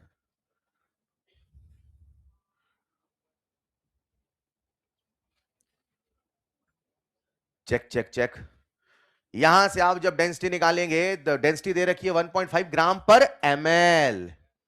1.15 ग्राम पर, यह है 1120, और नीचे लिखोगे volume of solution in litre, हाँ या ना? मगर भूल मत जाना, जब डेंसिटी है ग्राम पर एमएल में तो वॉल्यूम भी मिलेगा एमएल में। जब डेंसिटी, वही मैंने कहा ना, गलती और होगी, वो यही है कि आपको यूनिट का ध्यान देना है। डेंसिटी किस में है? ग्राम पर एमएल में, तो वॉल्यूम किस में मिलेगा? तो वॉल्यूम एमएल में कितना आ गया? 1120 अपॉन 1.15। लेकिन इस फॉर्मूले मुझे एमएल लिखने की परमिशन नहीं है, मुझे इसको लीटर बना के लिखना पड़ेगा। तो 2 अपॉन 1120 अपॉन 1.15 इंटू 1000। अब करोगे आंसर भागे भागे आएगा 2.00605 चलता है। जो मुझे एग्जैक्ट कैलकुलेटर का आंसर याद है वो है 2.05 मोलर। क्लास में आप 0.6 दे दें, 2.1 दे दें, तो भी मैं आंसर सही मानूंगा। चलेगा? नहीं चलेगा। हमने क्या सीखा? आओ, अरे अभी तो अच्छे सवाल शुरू भी नहीं हुए, तो एक हल्का सा बाउंसर दे रहा था। ये जरा सवाल ये कहता है कि हमें इतना यूरिया मिलाया है, इतना ग्राम है, आपको बताना मोलैरिटी। गलती नंबर 1, बच्चा डेंसिटी का फॉर्मूला लगा दे, वो सही नहीं होगा, भले आंसर सही आ जाए। क्या पता ऐसा हाइपोथेटिकल सवालों के आंसर मैच कर जाए, फिर भी आपके कंसेप्ट गलत हो गए ना। वो फॉर्मूला केवल तभी चलेगा जब प्योर लिक्विड होगा, प्योर सॉल्वेंट होगा। अरे बोलो यार। तो अब हम क्या करें साहब? हमें क्या चाहिए थी? मोलैरिटी। तो मैंने मोलैरिटी का फॉर्मूला लिखा, number of moles of solid upon volume, सारी बातें रखी, सॉल्व किया, आंसर आपके सामने है। Is this clear? आओ कहानी को समेटते। अभी तक हमने केवल एक यूनिट पढ़ा जिसका नाम है मोलैरिटी। और कोई मुझसे कहे व्हाट इज मोलैरिटी, बता दोगे क्या? बोल दो एक लाइन में, 1 लीटर सॉल्यूशन सॉल्यूट के कितने, यही बताने का नाम। कॉपी में लिखिएगा next concentration unit normality. Copy में लिखिएगा next concentration unit normality, represented by capital N, represented by capital N. एक लाइन लिखना, फिर समझाता हूं। 1 लीटर सॉल्यूशन में, 1 लीटर सॉल्यूशन में सॉल्यूट के कितने, 1 लीटर सॉल्यूशन में सॉल्यूट के कितने ग्राम इक्विवेलेंट है? 1 लीटर सॉल्यूशन में सॉल्यूट के कितने ग्राम इक्विवेलेंट हैं, यही नॉर्मैलिटी है। एक बार तो हद हो गई। मैंने बोला 1 लीटर सॉल्यूशन में सॉल्यूट के कितने ग्राम इक्विवेलेंट हैं। बच्चा मुझसे पूछ लगा सर बताओ ना कितने हैं। अरे मेरे भाई, बताना नहीं कितने हैं, ये सोचना है कितने हैं, यही बताने का नाम नॉर्मैलिटी है। बच्चा मुझसे कहता है सर, क्या कहता है? सर ये ग्राम इक्विवेलेंट तो मैंने पहली बार सुना है। बेटा ये जो ग्राम इक्विवेलेंट है इसका फील मैं आपको बताऊंगा रेडॉक्स में। कहां बताऊंगा? अभी मैं फील नहीं बताऊंगा, मैं बताऊंगा फॉर्मूला, और फॉर्मूला भी आपको याद करना पड़ेगा। आओ समझते हैं। क्या आप सबने मोलैरिटी पढ़ा था? अरे बोलो ना यार। अच्छा, मोलैरिटी पढ़ने के पहले मैंने आपको कुछ चमचालिटी बताया था, याद है क्या? 1 लीटर सॉल्यूशन में, 1 लीटर सॉल्यूट के कितने, यही है। कितने चम्मच चमचलटी, कितने मोल, कितने चम्मच, कितने मोल, तो कितने ग्राम इक्विवेलेंट। कुछ ग्राम इक्वालिटी होना चाहिए था, मगर लोगों ने नाम क्या रखा? तो जिसने नाम रखा रखा, भैया ये मत कहना ऐसा होना था। नाम क्या रखा है? नॉर्मैलिटी, जिसका मतलब है कितने ग्राम इक्विवेलेंट। अच्छा सुनो ना, क्या आप सबको मोलैरिटी का फॉर्मूला याद है? अच्छा, मोलैरिटी की डेफिनेशन क्या थी? 1 लीटर सॉल्यूट के कितने। तो जब आपने मोलैरिटी का फॉर्मूला लिखा तो क्या लिखा? Number of moles of upon volume of solution इन। तभी तो कहते थे number of moles of solid present in पर लीटर। तो अगर मुझे नॉर्मैलिटी का फॉर्मूला बनाना तो कैसे बनाऊं? बोल दो, बोल दो। Normality is equal to gram equivalent of solute, A for, B for gram equivalent of upon volume of solution in. लिखिएगा next point formula, normality is equal to gram equivalent upon volume of solution in litre. आगे बढ़ने के पहले पहला सवाल बताइए, normality temperature dependent है कि इनडिपेंडेंट? हर कंसंट्रेशन यूनिट जिसमें आएगा वो टेम्परेचर डिपेंडेंट क्या है? 2 बार आपकी पीवाईक्यू में यही सवाल आया था, बताओ इन चारों में कौन टेम्परेचर डिपेंडेंट है, कौन नहीं है? चलेगा, 2 बार आया है। आइए समझते हैं। क्या सबको नॉर्मैलिटी का फॉर्मूला याद हुआ? बोलोगे, A gram equivalent of upon volume of solution in.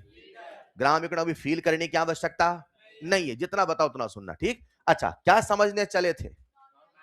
क्या वॉल्यूम समझ में? वो भी नहीं आता? वॉल्यूम समझ में? मगर ग्राम इक्विवेलेंट समझ में। तो आओ मैं आपको सबसे पहले समझा दूं ग्राम इक्विवेलेंट होता। तो लिखिएगा नेक्स्ट पॉइंट, ग्राम इक्विवेलेंट। लिखिएगा नेक्स्ट पॉइंट, ग्राम इक्विवेलेंट। इसका एक छोटा सा फॉर्मूला है, weight upon equivalent weight. Weight upon gram equivalent किसका? सॉल्यूट का। तो वेट किसका? सॉल्यूट का। इक्विवेलेंट वेट किसका? Gram equivalent is equal to weight upon equivalent weight. एक बच्चा मेरी बातों को ध्यान सुन रहा था, वो कहता है नॉर्मेलिटी समझने चले थे, वॉल्यूम समझ में आया, ग्राम इक्विवेलेंट समझ में। ग्राम इक्विवेलेंट समझने चले थे सर, वेट समझ में आया, इक्विवेलेंट वेट समझ में। तो अगर आपको ग्राम इक्विवेलेंट समझना है तो क्या मैं पहले इक्विवेलेंट वेट समझा दूं? लिखिएगा next point, equivalent weight. Equivalent weight, और इसका फॉर्मूला होता है मेरे बच्चों molecular weight upon N factor. Molecular weight upon. वो बच्चा मुझसे कहता है सर, क्या कहता है? नॉर्मेलिटी समझने, ग्राम इक्विवेलेंट समझ में, ग्राम इक्विवेलेंट समझने, इक्विवेलेंट वेट समझ में, इक्विवेलेंट वेट समझने, एन फैक्टर समझ में। मतलब अगर इसे समझना है तो पहले इसे समझना पड़ेगा। ये वो कड़ी है जो यहां जोड़ेगी, बोलो हाँ या ना। आओ मैं सबसे पहले बता दूं एन फैक्टर, लिखो जल्दी से। लिख लिया होगा? अच्छा, नॉर्मेलिटी एक ऐसा कंसंट्रेशन यूनिट है जो इस चैप्टर में कुछ कुछ जगहों पे आता है। नॉर्मेलिटी एक ऐसा यूनिट है जो पूरे आयनिक में बार बार आता है। मतलब ये इंट्रोडक्शन है, इसका डिटेल कहां मिलेगा आपको? आयनिक में। चलेगा? अब है क्या, बच्चे को फॉर्मूला याद होना चाहिए। सबसे पहले समझा दूं मैं, आखिर एन फैक्टर होता। तो कॉपी में लिखिएगा next point, N factor. N factor को बाजार में वैलेंसी फैक्टर भी कहते हैं, वैलेंस फैक्टर भी कहते हैं। एन फैक्टर एक मैथमेटिकल कंसेप्ट है जिसे छू के देख के एहसास नहीं किया जा सकता। ये मैथमेटिकल है, इसे मैथमेटिकल अंदाज में ही पढ़ना पड़ेगा। एन फैक्टर एक ऐसा ब्रॉड टर्म है, जब मैं रेडॉक्स में जाऊंगा या जब भी आप रेडॉक्स पढ़ेंगे आपको 1 से 1.5 लेक्चर में समझाया जाता है। It's a very very broad term, बहुत डिटेल में बताते हैं। अभी इतना जानो जो इस चैप्टर में जरूरी है, जब हम एन फैक्टर निकालने चलते हैं तो 2 तरीके से निकालते हैं। रेडॉक्स में एन फैक्टर निकालने का तरीका अलग है और नॉन रेडॉक्स में एन फैक्टर निकालने का तरीका। बच्चों बच्चों जब हम सॉल्यूशन पढ़ते हैं तो हम क्या कहते हैं? सब्सटेंसेस के बीच में रिएक्शन हो रही कि नहीं हो रही? तो जब सब्सटेंसेस के बीच में रिएक्शन हो ही नहीं रही है तो इस पूरे के पूरे चैप्टर में हमें शायद एन फैक्टर रेडॉक्स का निकालने की सीखने की आवश्यकता। इसके बारे में नाम ही बता रहा, कहां पढ़ाया जाएगा? रेडॉक्स में। लेकिन आज इस चैप्टर में कम से कम हमें बेसिक चीजों का एन फैक्टर निकालना आना चाहिए। तो लिखिएगा एन फैक्टर 2 केसेस हैं, एक है रेडॉक्स और एक है नॉन रेडॉक्स। नॉन रेडॉक्स में भी इस पूरे चैप्टर में हमारे सामने 3 प्रकार के सब्सटेंस होंगे। कभी कभी होगा एसिड, तो कभी कभी होगा बेस, तो कभी कभी होगा सॉल्ट। अगर कभी हमारे सामने एसिड आता है तो हम कहेंगे किसी भी एसिड का जो इनफैक्टर होता है, टोटल कितने H प्लस निकल सकते हैं। जैसा लिख रहा हूं लिखते चलिएगा, टोटल कितने H प्लस निकल सकते हैं। टोटल कितने H प्लस निकल सकते हैं, या और सरल भाषा में कह दूं, टोटल कितने H प्लस निकल रहे हैं। मैंने कोई बेसिसिटी, मैंने कोई कॉम्प्लेक्स सा शब्द नहीं बोला, बहुत सरल भाषा में कह रहा हूं, किसी भी एसिड का एन फैक्टर है, टोटल कितने H प्लस निकल सकते हैं या निकल रहे हैं। टोटल कितने H प्लस निकल सकते हैं या निकल रहे हैं, इसे ही कहा जाता है किसी एसिड का एन फैक्टर। इसे ही कहा जाता है किसी एसिड का एन फैक्टर। हमारी केमिस्ट्री आज कई सालों से, आपको पता है केमिस्ट्री एक ऐसा सब्जेक्ट था जो कई सालों के पहले से ही डेवलप होना स्टार्ट हुआ है।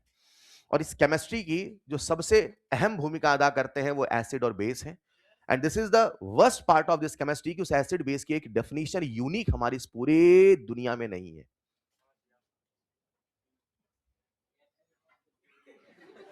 जो हमारे केमिस्ट्री की जान है, कहने का मतलब है एसिड, उसकी एक यूनिक डेफिनेशन हमारे सिलेबस में नहीं है। आज से कई साल पहले लोग टेस्ट करके बताते थे खट्टा है,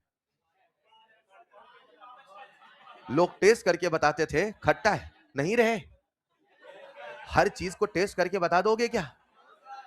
है साइनाइड चखने गए थे, बोले हाँ? नहीं समझ पाए। कहने का मतलब क्या था कि आप हर चीज को टेस्ट करके नहीं बता सकते कि कौन एसिड है कौन बेस है। लेकिन एक जमाना ऐसा भी था जब लोग टेस्ट करके बताते थे खट्टा है, अरे ये तो कड़वा है, चलेगा। फिर लोग थोड़ा और बुद्धिजीवी बने, उन्होंने कहा ना लिटमस पेपर। फिर थोड़ा और समझदार हुए, बोले अरहेनियस। उन्होंने कहा हे एसिड वो होगा जो H+ देगा, बेस वो होगा जो OS देगा। आप यकीन मानिए जो ये अरहेनियस की डेफिनेशन है यही आपके सिलेबस में है और इसी के बेसिस पे आपका पूरा सिलेबस डिजाइन होता है। लेकिन अरहेनियस की डेफिनेशन, अरहेनियस का कंसेप्ट की भी लिमिटेशन है। उसके बाद ब्रॉन्स्टेड आता, उसके बाद लुईस आता, उसके बाद और भी न जाने कितने कंसेप्ट आए। एसिड और बेस एक ऐसा शब्द है, एक ऐसा कंसेप्ट है जिसको आप एक सिंगल कंसेप्ट में जनरलाइज नहीं कर सकते हो। आपको बार बार अलग अलग तरीके से समझाना पड़ेगा। मैं क्या कहना चाहता हूं, आज जब आप एन फैक्टर निकाल रहे हैं, ये एन फैक्टर निकालने का होलसेल डेफिनेशन नहीं है, ये केवल वो डेफिनेशन जिसे अरहेनियस ने बनाया था। किसने बनाया था?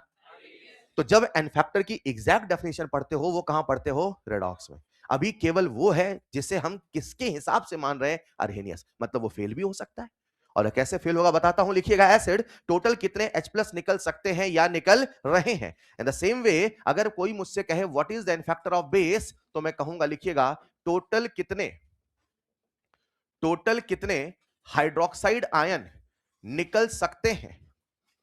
टोटल कितने हाइड्रोक्साइड आयन निकल सकते हैं, उसे हम कहेंगे बेस का फैक्टर। और अगर बात करूं मैं सॉल्ट की, तो सबसे पहले सॉल्ट को पहचान लीजिए। वैसे सॉल्ट को पहचानना तो आप आईओसी और आयनिक में सीखेंगे, लेकिन इतना याद करो H+ नहीं। क्या बोला सर ने? H+ नहीं, OH नहीं। H+ नहीं, OH नहीं। एक होगा कैटायन और एक होगा एनायन। अगर कभी किसी कंपाउंड में H+ आयन नहीं है, OH- आयन नहीं है, केवल कैटायन और एनायन है, आप ऐसे कंपाउंड को क्या बोलेंगे? सॉल्ट। अगेन इसका डिटेल डिस्कशन आपको आईओसी और आयनिक में पढ़ाया जाता है। हम डिटेल पूरा टॉपिक पढ़ाते हैं सॉल्ट। अभी काम चलाओ मान लेना सॉल्ट वो है जिसमें H+ नहीं, जिसमें H+ नहीं, OH नहीं। एक होगा कैटायन, एक होगा, उसे क्या बोलोगे? सॉल्ट। और अगर किसी भी सॉल्ट का इनफैक्टर निकालना है, तो सॉल्ट का इनफैक्टर होता है ईदर टोटल पॉजिटिव चार्ज, इधर मतलब या तो total positive charge, total positive charge और टोटल निगेटिव चार्ज, और टोटल निगेटिव चार्ज। अगर आपको किसी सॉल्ट का एन फैक्टर निकालना है, तो आपको total positive total negative charge देखना है। या तो देख लो पॉजिटिव या तो देख लो नेगेटिव। ये रूल है, ये नियम है जिन पे चल के हम एन फैक्टर निकालते हैं। कैसे? आओ कुछ छोटे छोटे एग्जांपल से समझाता हूं। बढ़ूं आगे, आपके सामने कुछ कंपाउंड लिखूंगा, वो एसिड भी होंगे, वो बेस भी होंगे, वो सॉल्ट भी होंगे। आपको बताना होगा एन फैक्टर, रूल में चलना है। एसिड का एन फैक्टर कितने H+ दिख रहे हैं कि निकल रहे हैं? देखने से मतलब नहीं है कितने निकल रहे हैं या निकल सकते हैं, उससे मतलब है, राइट? बेस का फैक्टर टोटल कितने OH- आयन निकल सकते हैं, और सॉल्ट का या तो गिनो पॉजिटिव या तो गिनो निगेटिव। आपके सामने कुछ कंपाउंड लिख रहा हूं, HCl। बोलो एसिड है कि बेस? एन फैक्टर बता दोगे? कितना है? 1। बताते चलिए, लिखते चलिए, बताते चलिए, लिखते चलिए। अगला कंपाउंड है H2SO4। What is an factor? 2। Very nice. अगला कंपाउंड है आप सबके सामने S3PO4। What is an factor? कितने हाइड्रोजन है? 3। तो एन फैक्टर कितना हो गया? 3। Very nice. अगला कंपाउंड है S3PO3। बोलो एन फैक्टर। क्यों? अभी तो 3 थे ना। तो प्यारे बच्चों, आप सबको ऐसा पढ़ाया जाएगा, S3PO4, S3PO3 और S3PO2। इनका पूरा स्ट्रक्चर, इनकी पूरी कहानी सुनो ना मेरे भाई। इनका पूरा स्ट्रक्चर, इनकी पूरी कहानी, इनकी सारी बॉन्डिंग के रूल आपको पढ़ाते हैं आईओसी में। कहां पढ़ाएंगे? जब बॉन्डिंग पढ़ाएंगे तो वहां बताएंगे ऐसा क्यों होता है। अब एक छोटा सा रूल बना लो, जितने ऑक्सीजन है उससे एक कम, जितने ऑक्सीजन है उससे एक कम, जितने ऑक्सीजन है हाइड्रोजन निकल सकते हैं। कितने ऑक्सीजन है? 3। तो कितने निकलेंगे? 2। जितने दिख रहे हैं सारे निकलने वाले, ये हाथी के दांत है दिखाने के कुछ और। तो कितने हाइड्रोजन निकल सकते हैं? 2। तो जितने हाइड्रोजन निकल सकते हैं वही उसका इनफैक्टर माना जाएगा। कितने ऑक्सीजन है? 2। तो 3 हाइड्रोजन नहीं निकलते, कितने निकलते हैं? 1। चलेगा? इन द सेम वे अगर मैं आपके सामने एक रिएक्शन लिखूं, और रिएक्शन कुछ ऐसी है, जेई मेंस का सवाल था, H2SO4 प्लस LiOH, और कंपाउंड बन रहा, नीचे लिख रहा हूं, कंपाउंड बन रहा है LiHSO4, LiHSO4, और साथ में बन रहा है पानी। और सवाल पूछा था बताओ H2SO4 का इनफैक्टर क्या होगा। सवाल पूछा था बताओ H2SO4 का इनफैक्टर क्या होगा। बन जाएगा पहला सवाल, H2SO4 का इनफैक्टर आपने कितना बताया, तो यहां पे भी 2 होना चाहिए। कितने H+ निकल सकते हैं या निकल रहे हैं, इससे इनफैक्टर डिसाइड होगा। हाई H2SO4 का हमेशा 2 नहीं होगा, चलेगा उससे, हाँ कुछ नहीं बोला तो हम मान लेते हैं मैक्सिमम 2 निकल सकता है, लेकिन जब रिएक्शन गिवन है तो साफ साफ इशारा कर रहा कितना निकल रहा है 1। अब एन फैक्टर कितना मानोगे 1। क्या ये सबको क्लियर है? ऑलराइट, अगर आपके सामने मैं लिख दूं NaOH, बोलो एन फैक्टर कितना? अरे बोलो यार। अगर आपके सामने लिख दूं मैग्नीशियम हाइड्रोक्साइड, बोलो एन फैक्टर। अगर मैं आपके सामने लिख दूं FeOH होल थ्राइस, बोलो एन फैक्टर। कितने OH निकल सकते हैं? 3, तो N factor will be 3। Alright, अगर मैं आपके सामने कुछ एक सॉल्ट लिख देता हूं, कुछ एक सॉल्ट, लेट से पहला सॉल्ट लिखा NaCl, बोलो एन फैक्टर। या तो गिनो पॉजिटिव या तो गिनो ईदर टोटल पॉजिटिव और टोटल नेगेटिव, या तो पॉजिटिव गिन लो और केवल मैग्नीट्यूड बोलना है तो बोलो एन फैक्टर कितना 1। Very nice. अगर मैं आपसे कहूं MgSO4, बोलो एन फैक्टर कितना 2। अगर मैं आपसे कहूं AlCl3, बोलो एन फैक्टर कितना? अरे बोलो यार, पहले पहचानो AlCl3 एसिड है कि बेस है कि सॉल्ट? H प्लस नहीं, OH नहीं, एक होगा कैटायन और एक होगा, अरे बोलो ना। एक बच्चा मुझसे कहता है सर आपने कहा एक होगा कैटायन एक होगा एनायन, सर यहां तो 3 एनायन है। अरे भाई एक तरह का कैटायन एक तरह का एनायन, इज दिस क्लियर? तो बताइए इसका एन फैक्टर कितना बोलोगे? आसान है क्या? अगर समझ पाए हैं तो अगला कंपाउंड आप सबके सामने लिख रहा हूं, बड़ा फेमस कंपाउंड है K2SO4.Al2SO4 whole thrice .24H2O .24H2O। बोलो जमाने वालों कितना इसका एन फैक्टर है? इसका नाम है पोटाश एलम, घर में बोलते हैं फिटकरी, फिट करी। कैसे निकाले आओ समझते हैं। क्या यहां पे आपको पोटेशियम दिख रहा है? जो समझ में आए। सल्फेट पता हो सल्फेट देख लो। सल्फेट आप सबको बता दूं, सल्फेट पे कितना चार्ज होता है? -2। कितना चार्ज? तो कितना सल्फेट है? 1। तो इस पे कितना चार्ज? कितने सल्फेट है? तो 3 दूना चलेगा ना, तो 6 और 2, तो एन फैक्टर कितना? या तो देखो टोटल पॉजिटिव चार्ज या तो देखो टोटल। तो मैंने अभी क्या देखा? अब मैं क्या पॉजिटिव देखना चाहूं देख सकता हूं? और पॉजिटिव देखते हैं भाई साहब, सुनिएगा ना। पोटेशियम ग्रुप 1 है कि group 2? Potassium, potassium group 1 charge will be +1, group 1 charge will be, group 2 charge will be, तो ग्रुप 1 चार्ज विल बी कितने पोटेशियम? तो चार्ज विल बी Al, क्या बोरॉन फैमिली में है? +3, कितने Al? 2, तो 3 और 3 6, 6 और 2 8, इधर पॉजिटिव और नेगेटिव नहीं चलेगा। लिख लीजिएगा एन फैक्टर। तो इस चैप्टर में हमें कम से कम इतना तो एन फैक्टर निकालना आना चाहिए। This is nothing, this is a fraction of concept. Detail concept कहां आएगा? रेडॉक्स में, बार बार कह रहा हूं, चलेगा। आइए समझते हैं। क्या कोई मुझे नॉर्मेलिटी का फॉर्मूला बता सकता है? कॉपी में देख के बोलना है। बोलो बोलो। Normality is equal to gram equivalent upon volume of solution in litre. क्या कोई इसका फील बता देगा? 1 लीटर सॉल्यूशन, सॉल्यूट कितने ग्राम इक्विवेलेंट, यही बताने का नाम नॉर। क्या ग्राम इक्विवेलेंट का फॉर्मूला बता दोगे? ग्राम इक्विवेलेंट बोलो ना, वेट अपॉन इक्विवेलेंट वेट, सारा फील्ड डॉक्स बताया जाएगा भाई। वेट अपॉन, नीचे क्या लिखोगे? Volume of solution in. क्या कोई मुझे इग्नोर वेट का फॉर्मूला बता देगा? क्या बोलो ना, molecular weight upon N factor into volume of solution litre, हाँ या ना? अरे सुनो ना, क्या ये वेट है और ये पक्का? तो क्या वेट और वॉल्यूम देख के मन में लड्डू फूटा? क्या है ये? अच्छा, किसकी डेंसिटी है? अच्छा, सॉल्यूशन डेंसिटी है। अच्छा, डेंसिटी ऑफ सॉल्यूशन जब लिखते हो तो ऊपर किसका? आपका मास लिख दूं मैं? ऊपर सॉल्यूट का वेट है। सुन लो ना यार, मुझे बिल्कुल आपके आंसर की परवाह नहीं है भाई साहब, क्यों बता रहे हो? नहीं समझ पा रहे? No one is looking. Hello सुनो ना, वेट किसका है? सॉल्यूट का। वॉल्यूम किसका है? तो कैसे आप कह दोगे डेंसिटी ऑफ सॉल्यूशन है? ये डेंसिटी ऑफ सॉल्यूशन नहीं है। ऐसा नहीं कि जहां वेट और वॉल्यूम देखे डेंसिटी बोलो उठा के।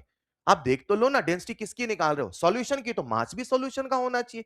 डेंसिटी निकाल रहे हो सॉल्यूट की, तो मास भी सॉल्यूट का होना चाहिए। मास किसी और का, वॉल्यूम किसी। अरे डेंसिटी थोड़ी बोल पाओगे यार, डेंसिटी तो नहीं बोल सकते, मगर क्या ये वेट अपॉन मॉलिक्यूलर वेट है? वेट किसका? सॉल्यूट का। मॉलिक्यूलर वेट किसका? तो मोल किसका? क्या मैं यहां मोल अपॉन वॉल्यूम कह दूं चलेगा? नॉर्मेलिटी है mole of solute upon volume of solution इन, और यहां पे एन। क्या इसको देख के मन में लड्डू फूटा? क्या ये मोलारिटी है? यानी अगर मुझे पता है मोलैरिटी तो नॉर्मेलिटी निकाली जा सकती है। मैं सीधे सीधे अक्षरों में कह दूं normality of any solution is equal to molarity into N factor. बोलो हाँ या ना? नहीं चलेगा। लिखिएगा next point, normality is equal to molarity into N factor. Normality is equal to molarity into N factor. इस चैप्टर में हम जब भी निकालेंगे नॉर्मेलिटी हमेशा इसी फॉर्मूले से निकालें। तो सर ये सारा तामझाम क्यों बता रहे थे? भूल मत जाना, अभी कहानी शुरू हुई है, खत्म तो आयनिक में रेडॉक्स में होती है। समझ गए? छोटे छोटे कंसेप्ट जुड़ते जाते हैं, तभी याद होना शुरू होता है। परफेक्ट कब होता है? जब आयनिक आता है, वहां इसका होगा समापन। चलेगा? आइए जरा, नॉर्मेलिटी का फॉर्मूला मोलैरिटी इनटू, अगर मैं दे दूं मोलैरिटी बता दोगे?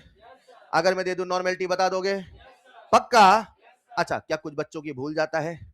Normality is equal to molarity into, जिनको याद हो जाए ठीक, जिनको नहीं याद उनके लिए, क्या आप सबको मेरा नाम याद है? टी, उसमें से टी हटाइए, उसमें से टी हटाइए, उसमें से टी हटाइए, एन बराबर एम इंटू एन फैक्टर लगाइए। नहीं नहीं, एक मिनट, अगर कभी भूल जाए इधर है एम की उधर है एम, तो भूलना। पहले कौन है, बाद में कौन है? नॉर्मेलिटी बराबर मोलैरिटी इनटू एन। लिखो, एक छोटा सवाल दे दूं क्या? कैलकुलेट, कैलकुलेट, लिखिएगा नेक्स्ट पॉइंट या नेक्स्ट सवाल, calculate molarity of,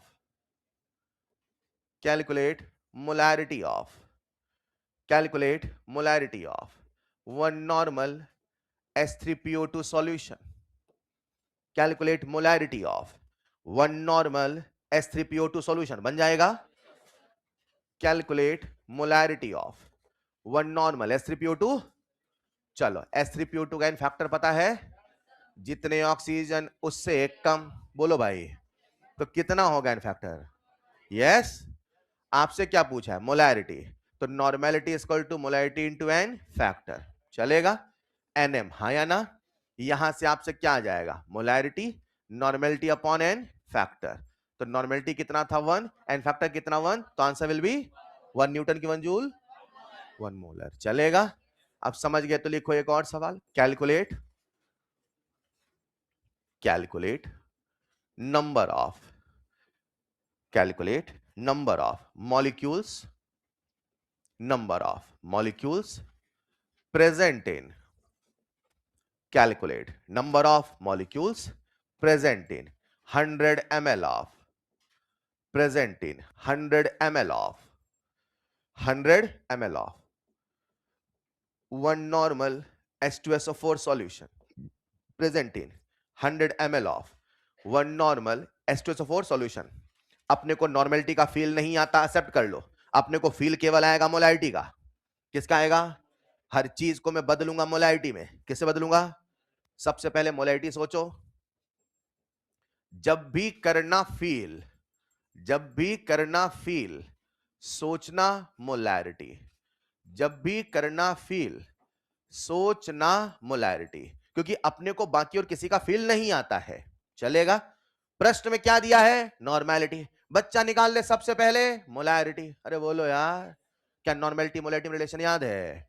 normality is equal to molarity into N factor. बोलो मोलैरिटी कितना मेरे बच्चों? एन फैक्टर कितना? 2, यानी मोलैरिटी कितना? हाफ, यानी 0.5 मोलर। क्या हर बच्चे को 0.5 मोलर का फील आ गया? नहीं आया? आ गया क्या? कैसे कहोगे? बोल दो एक बार। अगर सॉल्यूशन होगा 1 लीटर, ये मन में चल रहा, राइट? अभी लिख रहा हूं ताकि आप पढ़ लो, आराम से समझ लो। ये सब मन में होता, इतना ये टिक। चलेगा? अगर सॉल्यूशन होगा, सॉल्यूशन होगा तो सॉल्यूट के कितने मोल? 0.5 मोल। तो 1 लीटर का मतलब कितने ml? तो 1000 ml में कितने मोल? सर ने कितने पूछा है? तो 100 ml में कितना होगा भाई? 0.05 मोल। Is this clear? नहीं क्लियर? अपने को तो फील केवल मोलैरिटी का आता है। सर कुछ भी बोलोगे हम मोलैरिटी बना के सोचेंगे। आओ समेटते हैं। कितने यूनिट पढ़ा दिए? नंबर 1, बढ़ू आगे, कितने यूनिट पढ़ा दिए? नंबर 1, नंबर 2, बोलो यार। 3 बातें याद रखनी है, फॉर्मूला, फील, रिलेशन। फॉर्मूला, एक समय ऐसे आएगा पूरा बोर्ड भर जाएगा और हम यही काम कर रहे होंगे। फॉर्मूला, सबसे पहले फील बता दो। 1 लीटर में कितने, 1 लीटर में कितने, यही बताने का नाम। 1 लीटर में कितने ग्राम, यही बताने का नाम फील। डन है। अब फॉर्मूले में बताओ, फॉर्मूला बताओ मोलैरिटी का, number of moles of solute upon volume of solution in litre. मुझे पूरा फॉर्मूला सुनना है, चलेगा? नॉर्मेलिटी का formula, gram equivalent upon volume of solution in, क्या एम और एन में रिलेशन याद है? Normality is equal to molarity into N factor, चलेगा? कॉपी में लिखिएगा next concentration unit strength. Copy में लिखिएगा next concentration unit strength, strength of solution. Copy में लिखिएगा next concentration unit strength represented by capital S. मुझे लगता है दुनिया की सबसे आसान कंसंट्रेशन यूनिट है, इसे दुनिया के सबसे आलसी बंदे ने बनाया होगा, जो ना मोल कन्वर्ट करना चाहता था ना इक्विवेलेंट वेट, कुछ नहीं चाहता था। उसने पता क्या बोला, लिखो 1 लीटर सॉल्यूशन में, 1 लीटर सॉल्यूशन में, 1 लीटर सॉल्यूशन में सॉल्यूट के कितने ग्राम हैं?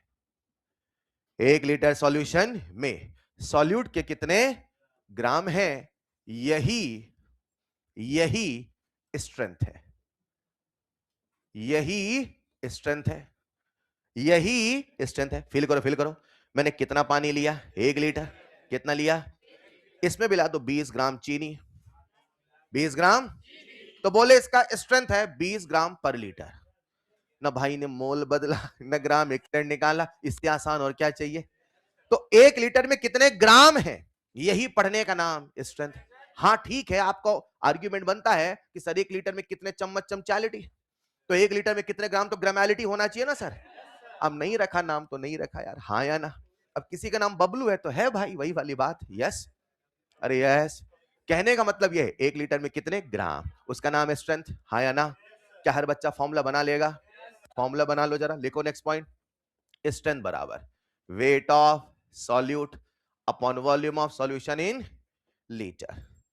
हम एक भी सवाल इस फॉर्मूले से करने वाले, बस लिखे रहो, strength is equal to weight upon volume of solution इन।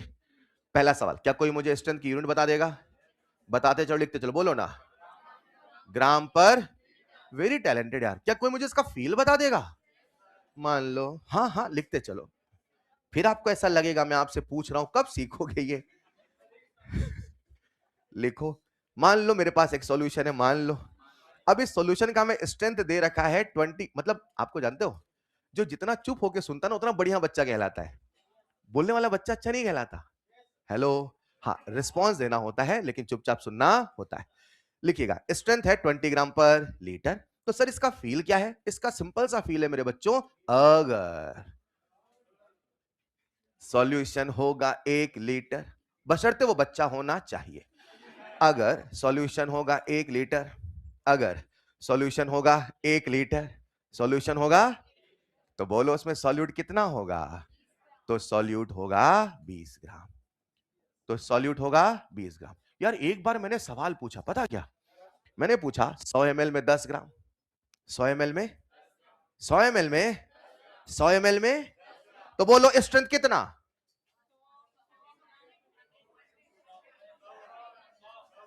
बच्चा पंखा देख रहा है, अरे हाँ आंसर नहीं आएगा भाई।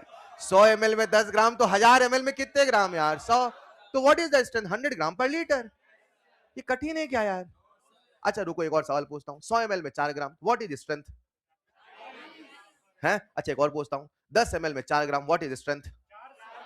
खत्म यार, बार बार 1 लीटर लाके सोच रहा है। 1 लीटर में कितने मोल? मोलैरिटी। 1 लीटर में कितने ग्राम? ग्रामैलिटी नहीं बेटा, स्ट्रेंथ। आप साइंटिस्ट नहीं थे, हाँ या ना? आप नाम रख लेते, ग्रामैलिटी आसान होता, यस और नो? चलिए 1 लीटर में कितने ग्राम है, यही बताने का नाम स्ट्रेंथ है। अरे सुनो ना, क्या सबको मोलैरिटी का फॉर्मूला, 2 पॉइंट और, क्या सबको मोलैरिटी का फॉर्मूला याद है? सच में? अच्छा एक मिनट मैं लिखता हूं, मोलैरिटी का फॉर्मूला लिख दूं क्या? Molarity is equal to number of moles of solute upon volume of solution in litre. पूरी क्लास, नंबर ऑफ, क्या मोल का वेट फॉर्मूला याद है?